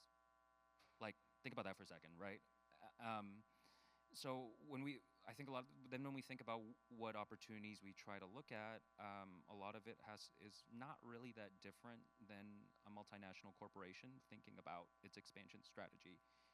There are a lot of thoughts around efficiency, what makes sense for us, what are our strengths, and I think the maybe different part about operating a basketball team is that sometimes the product changes very quickly, but we're also very fortunate that our stars are virtually popular everywhere. But then at the same time, we also have to think about our proximity strengths. And in this case, that's a very fancy way of saying, look at where we are and where we sit. So we have a deep history going with Mexico. We've always invested in it over the course of time just to develop our brand and presence there. I think we've played there something maybe 6, 7 games of the 30 some odd now that the league's planned on having down there. And so we have to be careful. We have to be measured, because even though sports teams feel larger than life, at the end of the day, we really are a medium-sized business trying to expand, and we have to be efficient about it. I was getting a little bit mushy at the beginning talking about how this is all culture, and I think that is a very important piece of this, but we have a lot of, hard-nosed, hard-headed, pragmatic business folks in the audience. So if we were to put some numbers on these, like, on this trend, you talk about your reach and like all those NBA fans in China and such, but can you give us a sense of how large a business the sort of international outreach, whether it's at your team level or league level? Because one of the things that I often talk to students about is, look, if you take a Hollywood blockbuster, it makes more money outside the U.S. than it does inside. If you look at Taylor Swift's recent tour, she had more concerts outside the U.S. than the U.S. than within the U.S. These are fully globalized enterprises. Sport historically has lagged a bit behind. I mean, our Super Bowl is still watched by more people inside the U.S. and outside the U.S. So I think all this is changing rapidly, right? U.S. sports and our big three leagues are really gaining market share internationally. But kind of where are we in terms of that transition? How big a piece of the pie is your business in Mexico or internationally, or however you want to characterize it, either at the team level or at the league level? I think it's a lot easier to speak on this at the league level because when you I used to work at the PGA Tour for a couple of years, and so when you're really thinking about the opportunities that a league has to grow its sport is really where I think a lot of the international revenues start becoming pretty significant. But even if you look across all the major North American leagues, whether it be the Big Five or even the ATP Tour, the PGA Tour, international revenues make up at best maybe 10%, maybe a third, depending on what league you are. You can think about some of the leagues that operate more internationally versus not. That tends to be a big constraint. Another one of the big constraints would go back to kind of the first slide I showed everybody, is that sports is lovely, but for the most part, people love to consume it live. Think about the last time maybe you watched an Olympics that was on the other side of the world, right? No matter how much you wanted to watch some of it live, you're still unable to, or sometimes simply you just don't want to be up at certain times. And so I think that's why you see a lot of the leagues trying to figure out a way to bring their product elsewhere, even though you know that there's demand for it on demand. But it's an interesting challenge for the leagues because every time I hear or read something about expansion rumors, some new deal somewhere, typically international always creeps in at some point in time. So I think, to your point, that's changing. It's about to accelerate, but we'll see. Yeah, I would say similarly, league level is where like the big business is being driven as they look international, and the opportunity we've seen really kind of grow the most has been Japan and Korea, where they are watching on a regular basis. That does impact us a little bit locally. So when some of those players come to town, like Shohei Ohtani, we are making deals with views that we can see signage in Japan for brands in Japan. So there is a little bit of kind of cross team opportunity the more that grows. It's also why when we think about like growth, and I think the NBA is the best example of this, is when you get the players from the places, that's when the fans in those locations really grow. I mean, the NBA is in Europe in a way that no other sport, maybe other than hockey, is even close to. And so they're truly international. So even as we think about like more locally in Mexico, to have a growth in Mexican youth baseball, to have a growth and opportunity to develop Mexican Major League Baseball players is where we know the real opportunity is going to be for like true growth. So as a part of like our team and our club, the focus on international becomes very small in terms of the actual revenue we're bringing, but in terms of vision and focus and long term and continuing to not only capitalize on what we have today, but thinking ahead, that's a big part of what the league is focused on.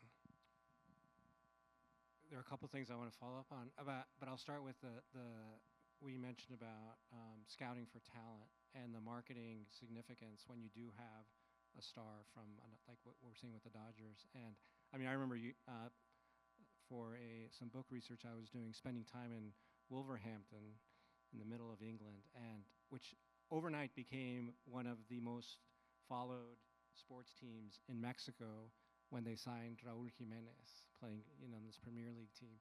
And speaking to the people who had jobs like yours at Wolves, saying, "Oh my gosh, we now have more fans, supporters, followers in Mexico than we do in the UK, and we're not quite sure what to do with it." So I love how that happens. And this is something where both basketball and baseball would be very different from American football.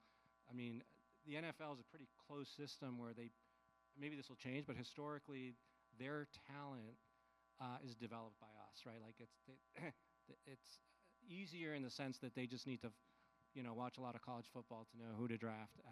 But you guys both have this amazing global pool of talent that you can pull from to assemble your teams, including college, the American collegiate space, which continues to be hugely important. But you go out and you look at talent and help develop talent from all over Latin America and other, in East Asia. And NBA has had so many stars. Is it like a quarter of your players now are internationally, or a third? Or? Yeah, something all over that line. I mean, the one that's most jarring to me is that, what is it? I think 4 out of the last 10 first overall draft picks are non-Americans.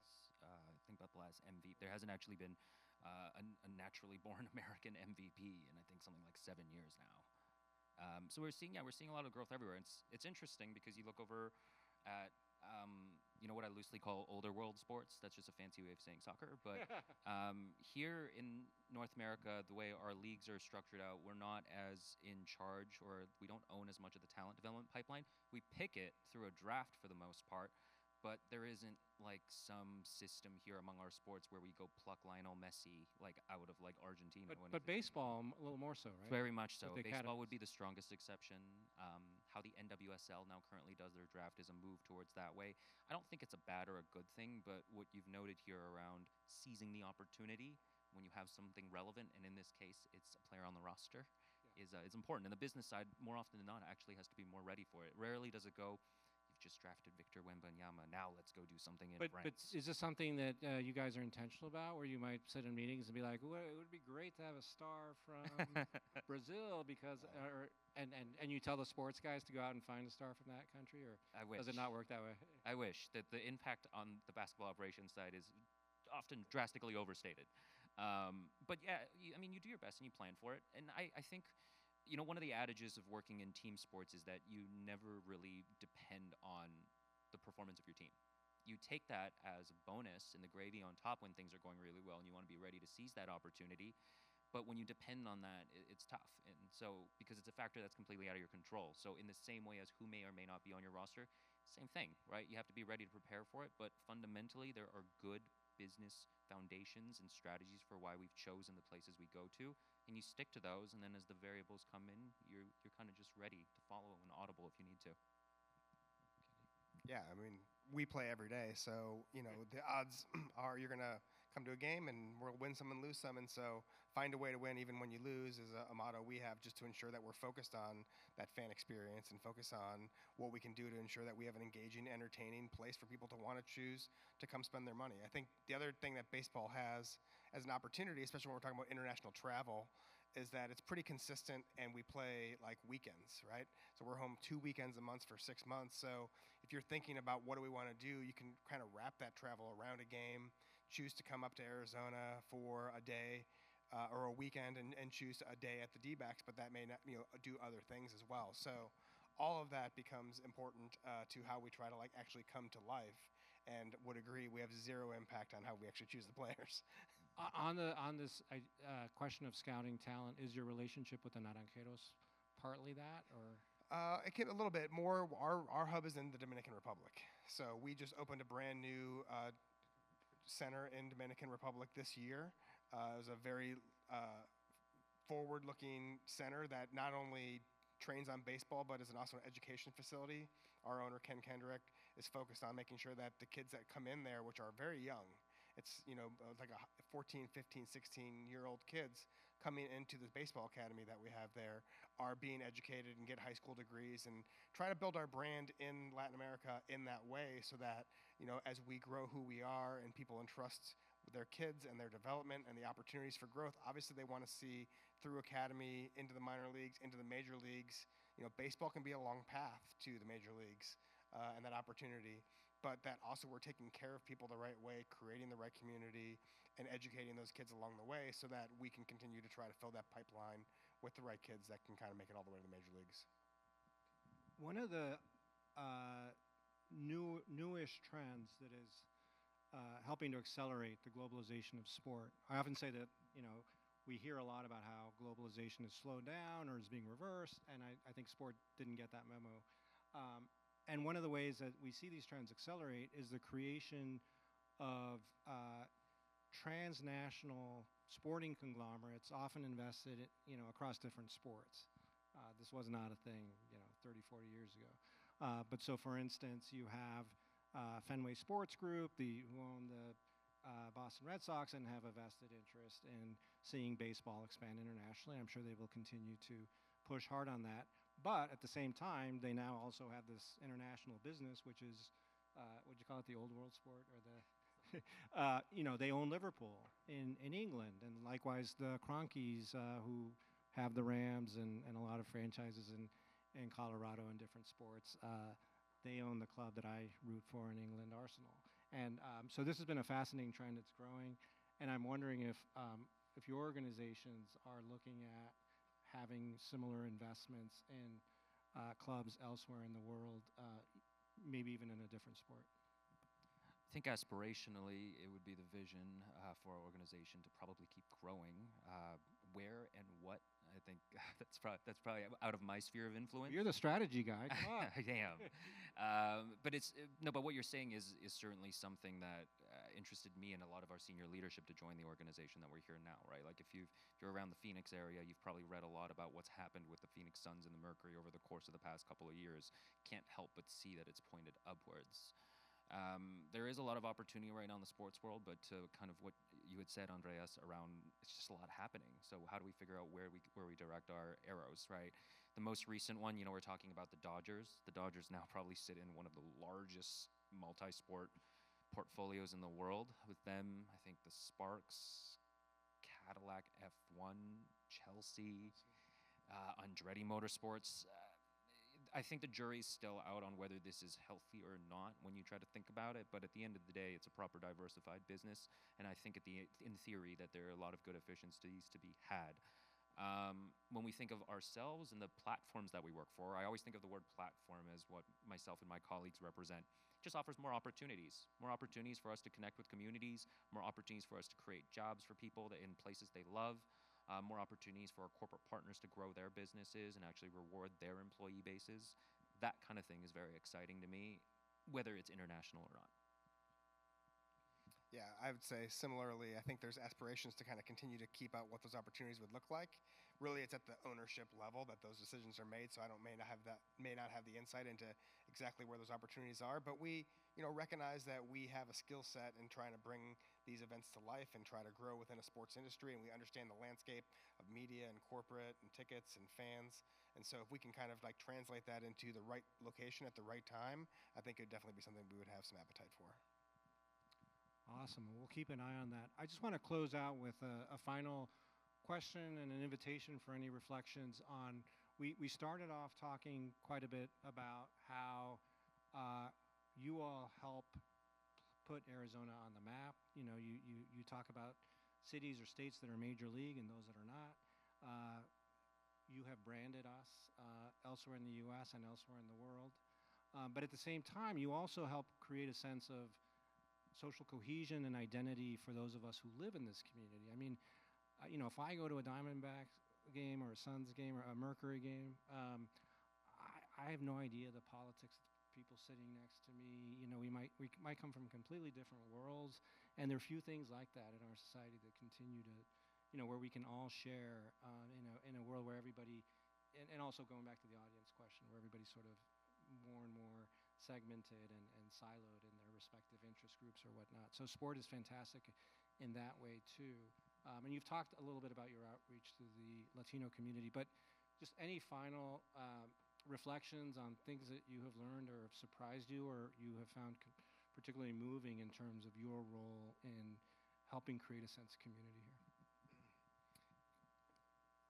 Without overstating it, it's like clearly the best part of what we do is watching people come together and celebrate together and not worry about what feels like such a divisive world that we live in.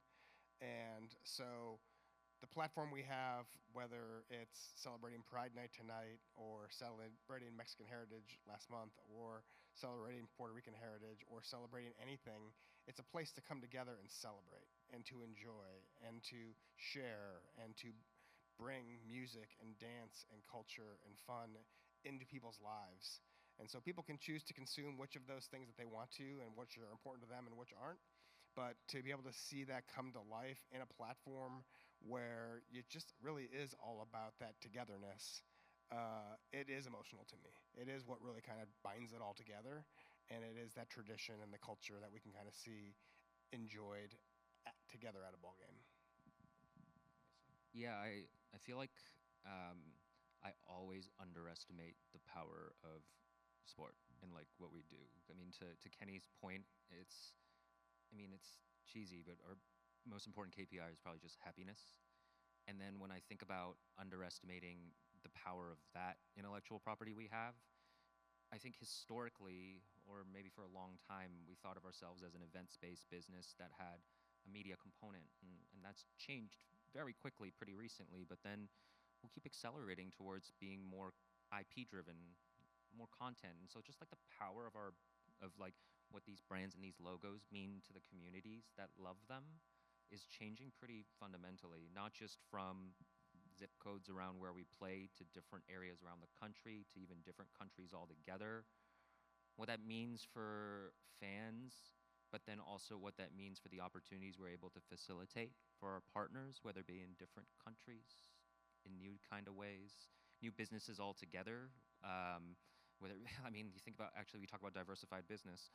A lot of sports teams now are using kind of the power that they wield to go develop real estate and kind of build buy-in from that and help the communities in totally different ways. So it's just really interesting for me right now to be in a place where if we live in the content economy and everyone's just like a squirrel in it, and sports are like the shiniest nut, everyone seems to pay attention to it, and I seem to always underestimate how powerful that is, and it's really exciting. I mean, even notwithstanding the world that we live in with all the divisiveness, we're really lucky to be able to unite people like this. Well, thank you for doing so. And thank all of you for coming here today. Please join me in thanking Ron and Kenny. This was a fantastic discussion. Thank you all. And enjoy whatever sport you're going to watch this weekend.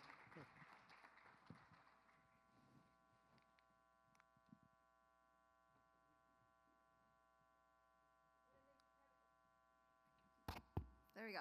What an incredible day we've shared together at this year's AMC Summit. On behalf of the entire Arizona-Mexico Commission, thank you all very much for your participation and your commitment. To begin the concluding portion of our remarks today, please help me welcome the Honorable Regina Romero, Mayor of Tucson.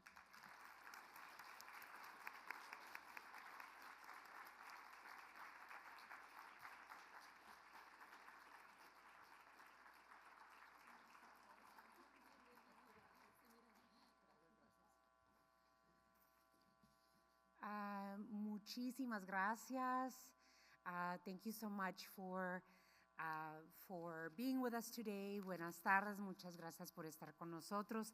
Le agradecemos que hayan venido y hayan participado en este cumbre de Arizona y Sonora.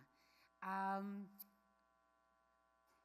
am not getting my speech on the on the teleprompter. I thought it was on. I'm so sorry. Alrighty. Let's see. I have my handy assistant. Thank you so much. Really appreciate it. Thank you. Ok, muchas gracias. Me habían dicho que tenían mi speech aquí, pero bueno, muy buenas tardes. Les agradezco a todo el mundo. Yo soy Regina Romero, la alcaldesa de la ciudad de Tucson. I would like to begin by acknowledging the lands that we are standing on. Wild Horse Pass Sheraton is located on the lands of the Gila River, which have been stewarded by the Akimel Otam and the Pipash people since time immemorial. It is important that we acknowledge our histories in order to know where we're going. That is something that my father always told me. You need to know your past and your history to know who you are and know where you go. And I've taken that advice very, very seriously. But it is a distinct honor for me to be with you today in this incredible 66th anniversary Summer Summit. Congratulations to our host, Katie Hobbs, and the Arizona-Mexico Commission on an incredible event. También muchísimas gracias al gobernador Durazo y el equipo de la Comisión Sonora, Estados Unidos, por este gran logro. I am the daughter of José Romero Noriega and Josefina Arbizu Durazo, two hardworking Mexican immigrants who picked the food that fed all of us. And so therefore, with that in mind, I'd like to thank the hands that picked, that cooked, and that served the food that fed us today. Thank you so much. I grew up in the borderlands of Somerton, Arizona, and San Luis Rio Colorado, Sonora. My family has lived in the Sonoran Desert on both sides of the border for 7 generations.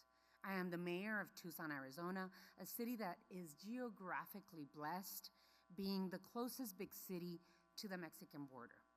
We are connected by interstate, rail, and air to the rest of the United States. We understand that there is much more that unites us than divides us. We understand that our economies are linked. And we understand that building bridges and forging relationships leads to opportunity for all of us on both sides of our countries. I am the product of our shared lands, bilingual, bicultural, and binational. So being here with you all today and with Governor Hobbs and Governor Durazo is particularly special to me. It has been 5 years since Arizona hosted the Arizona-Mexico Commission and the summit. But for the past 66 years, the AMC-CSEU has set a national and international example of what productive and cooperative diplomacy looks like. We know that for all of us, it's important for all of us to prosper. We need to work together, businesses and community leaders, governments and academic partners. We can foster the environment that will enrich all of us. In these particularly perilous political times, when world leaders are dividing us, Governor Hobbs and Governor Durazo are giving us an example of how we can work together. El gobernador Durazo dice que Sonora es la tierra de oportunidades. Y me da gusto ver que nuestra región, Arizona y Sonora, es verdaderamente una tierra de oportunidades. And each of you here today who have participated in this summit believe this as well. We were able to hear directly from former Ambassador Ken Salazar, who reminds us that the USMCA is important to our region, our country, and the world. We have seen the strength and value of our binational partnerships in action as we've joined in sessions from education and workforce development to tourism and economic development to infrastructure and sustainability and sports. In fact, you were just talking about sports. Well, in Tucson, we are welcoming Mexican baseball this fall. And it's not just having baseball events, it's actually welcoming a Mexican baseball team that will now be part of Tucson baseball. And we are a World Cup training site. So we're very, very in tuned to the conversation that we just had on the stage. Our shared histories, heritage, and cultures create strong bonds through food, geography, family, business, and friendship. As nearshoring expands and global supply chains shift, the work of this commission and all of us is more important than ever. Whether we are making sure that modernizing our ports of entry, which, by the way, move billions of dollars in goods each year, are completed, to strengthening our key tourism and trade corridors, or supporting advanced manufacturing and innovation across both sides of our states. We are better when we do this together. Algunas personas en Sonora han acudido a nuestros centros de visitantes en Hermosillo y Ciudad Obregón, expresando su preocupación por viajar a Arizona debido al clima político actual. Quiero asegurarles que en Arizona todos los sonorenses pueden sentirse seguros y bienvenidos. We must make sure that our efforts reflect our shared values and strategic vision. We must make sure that our Mexican visitors who spend billions of dollars in Arizona through tourism, shopping, and services are valued and welcomed. We must make sure that Arizonans can enjoy the beautiful beaches of San Carlos and Puerto Peñasco, which, given the temperatures that we are feeling lately in Arizona, I hope that is soon. Beyond commerce, trade, and tourism, the work we have done here today sets the foundation for a resilient, equitable, and competitive mega region that will thrive together. I have enjoyed my time here with all of you. I believe that what we're doing is creating a stronger partnership, that bringing strong voices to the conversations that will amplify the opportunities and benefits of our work together is important, and that we continue doing it. And I wouldn't be doing my job as the mayor of the city of Tucson if I didn't make sure that you all know that Tucson is open for business. Muchísimas gracias. Thank you very much for all the work that you are doing. Safe travels, and thank you so much.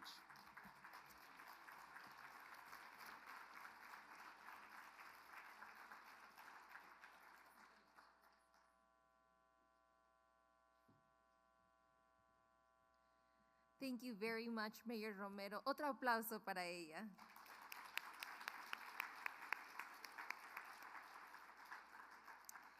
And now to conclude our summit with our final remarks, it's my pleasure to introduce someone who embodies the spirit of the AMC. Julie has been a member of the AMC for many years and currently serves as the Arizona-Mexico Commission Treasurer. Please help me welcome Julie Engel, Community Liaison Manager for On Vida Health and Treasurer for the Arizona-Mexico Commission.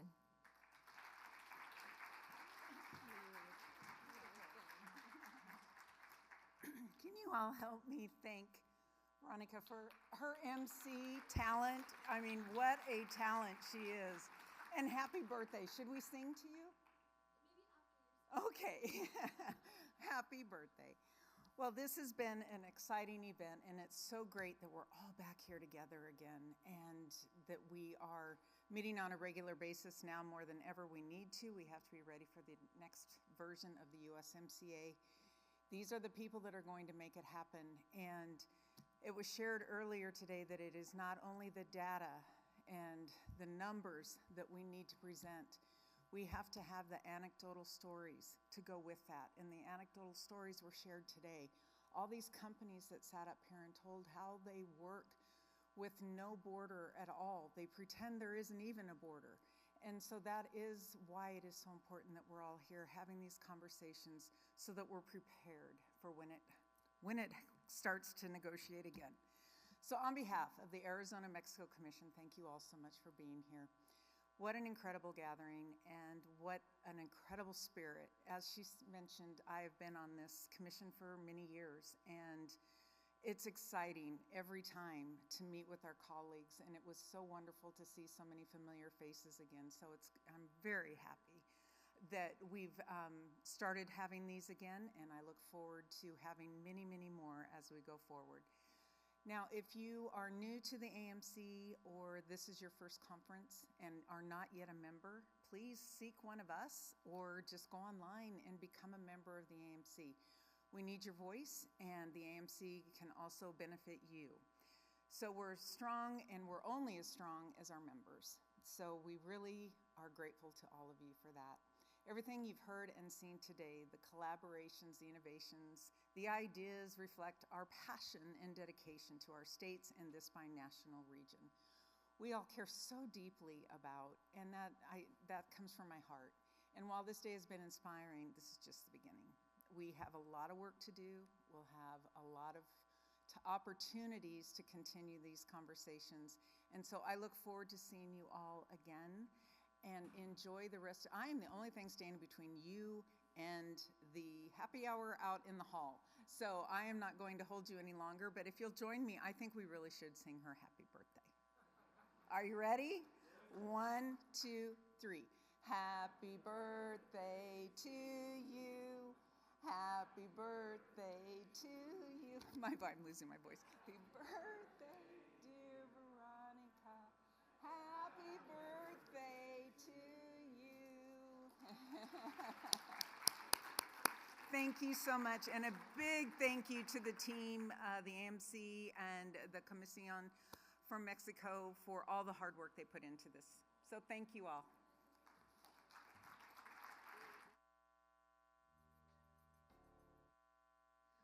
I have just a few last remarks. If you do have interpretation devices, please return them to the back. And we want to thank you all and Julie for those wonderful closing remarks.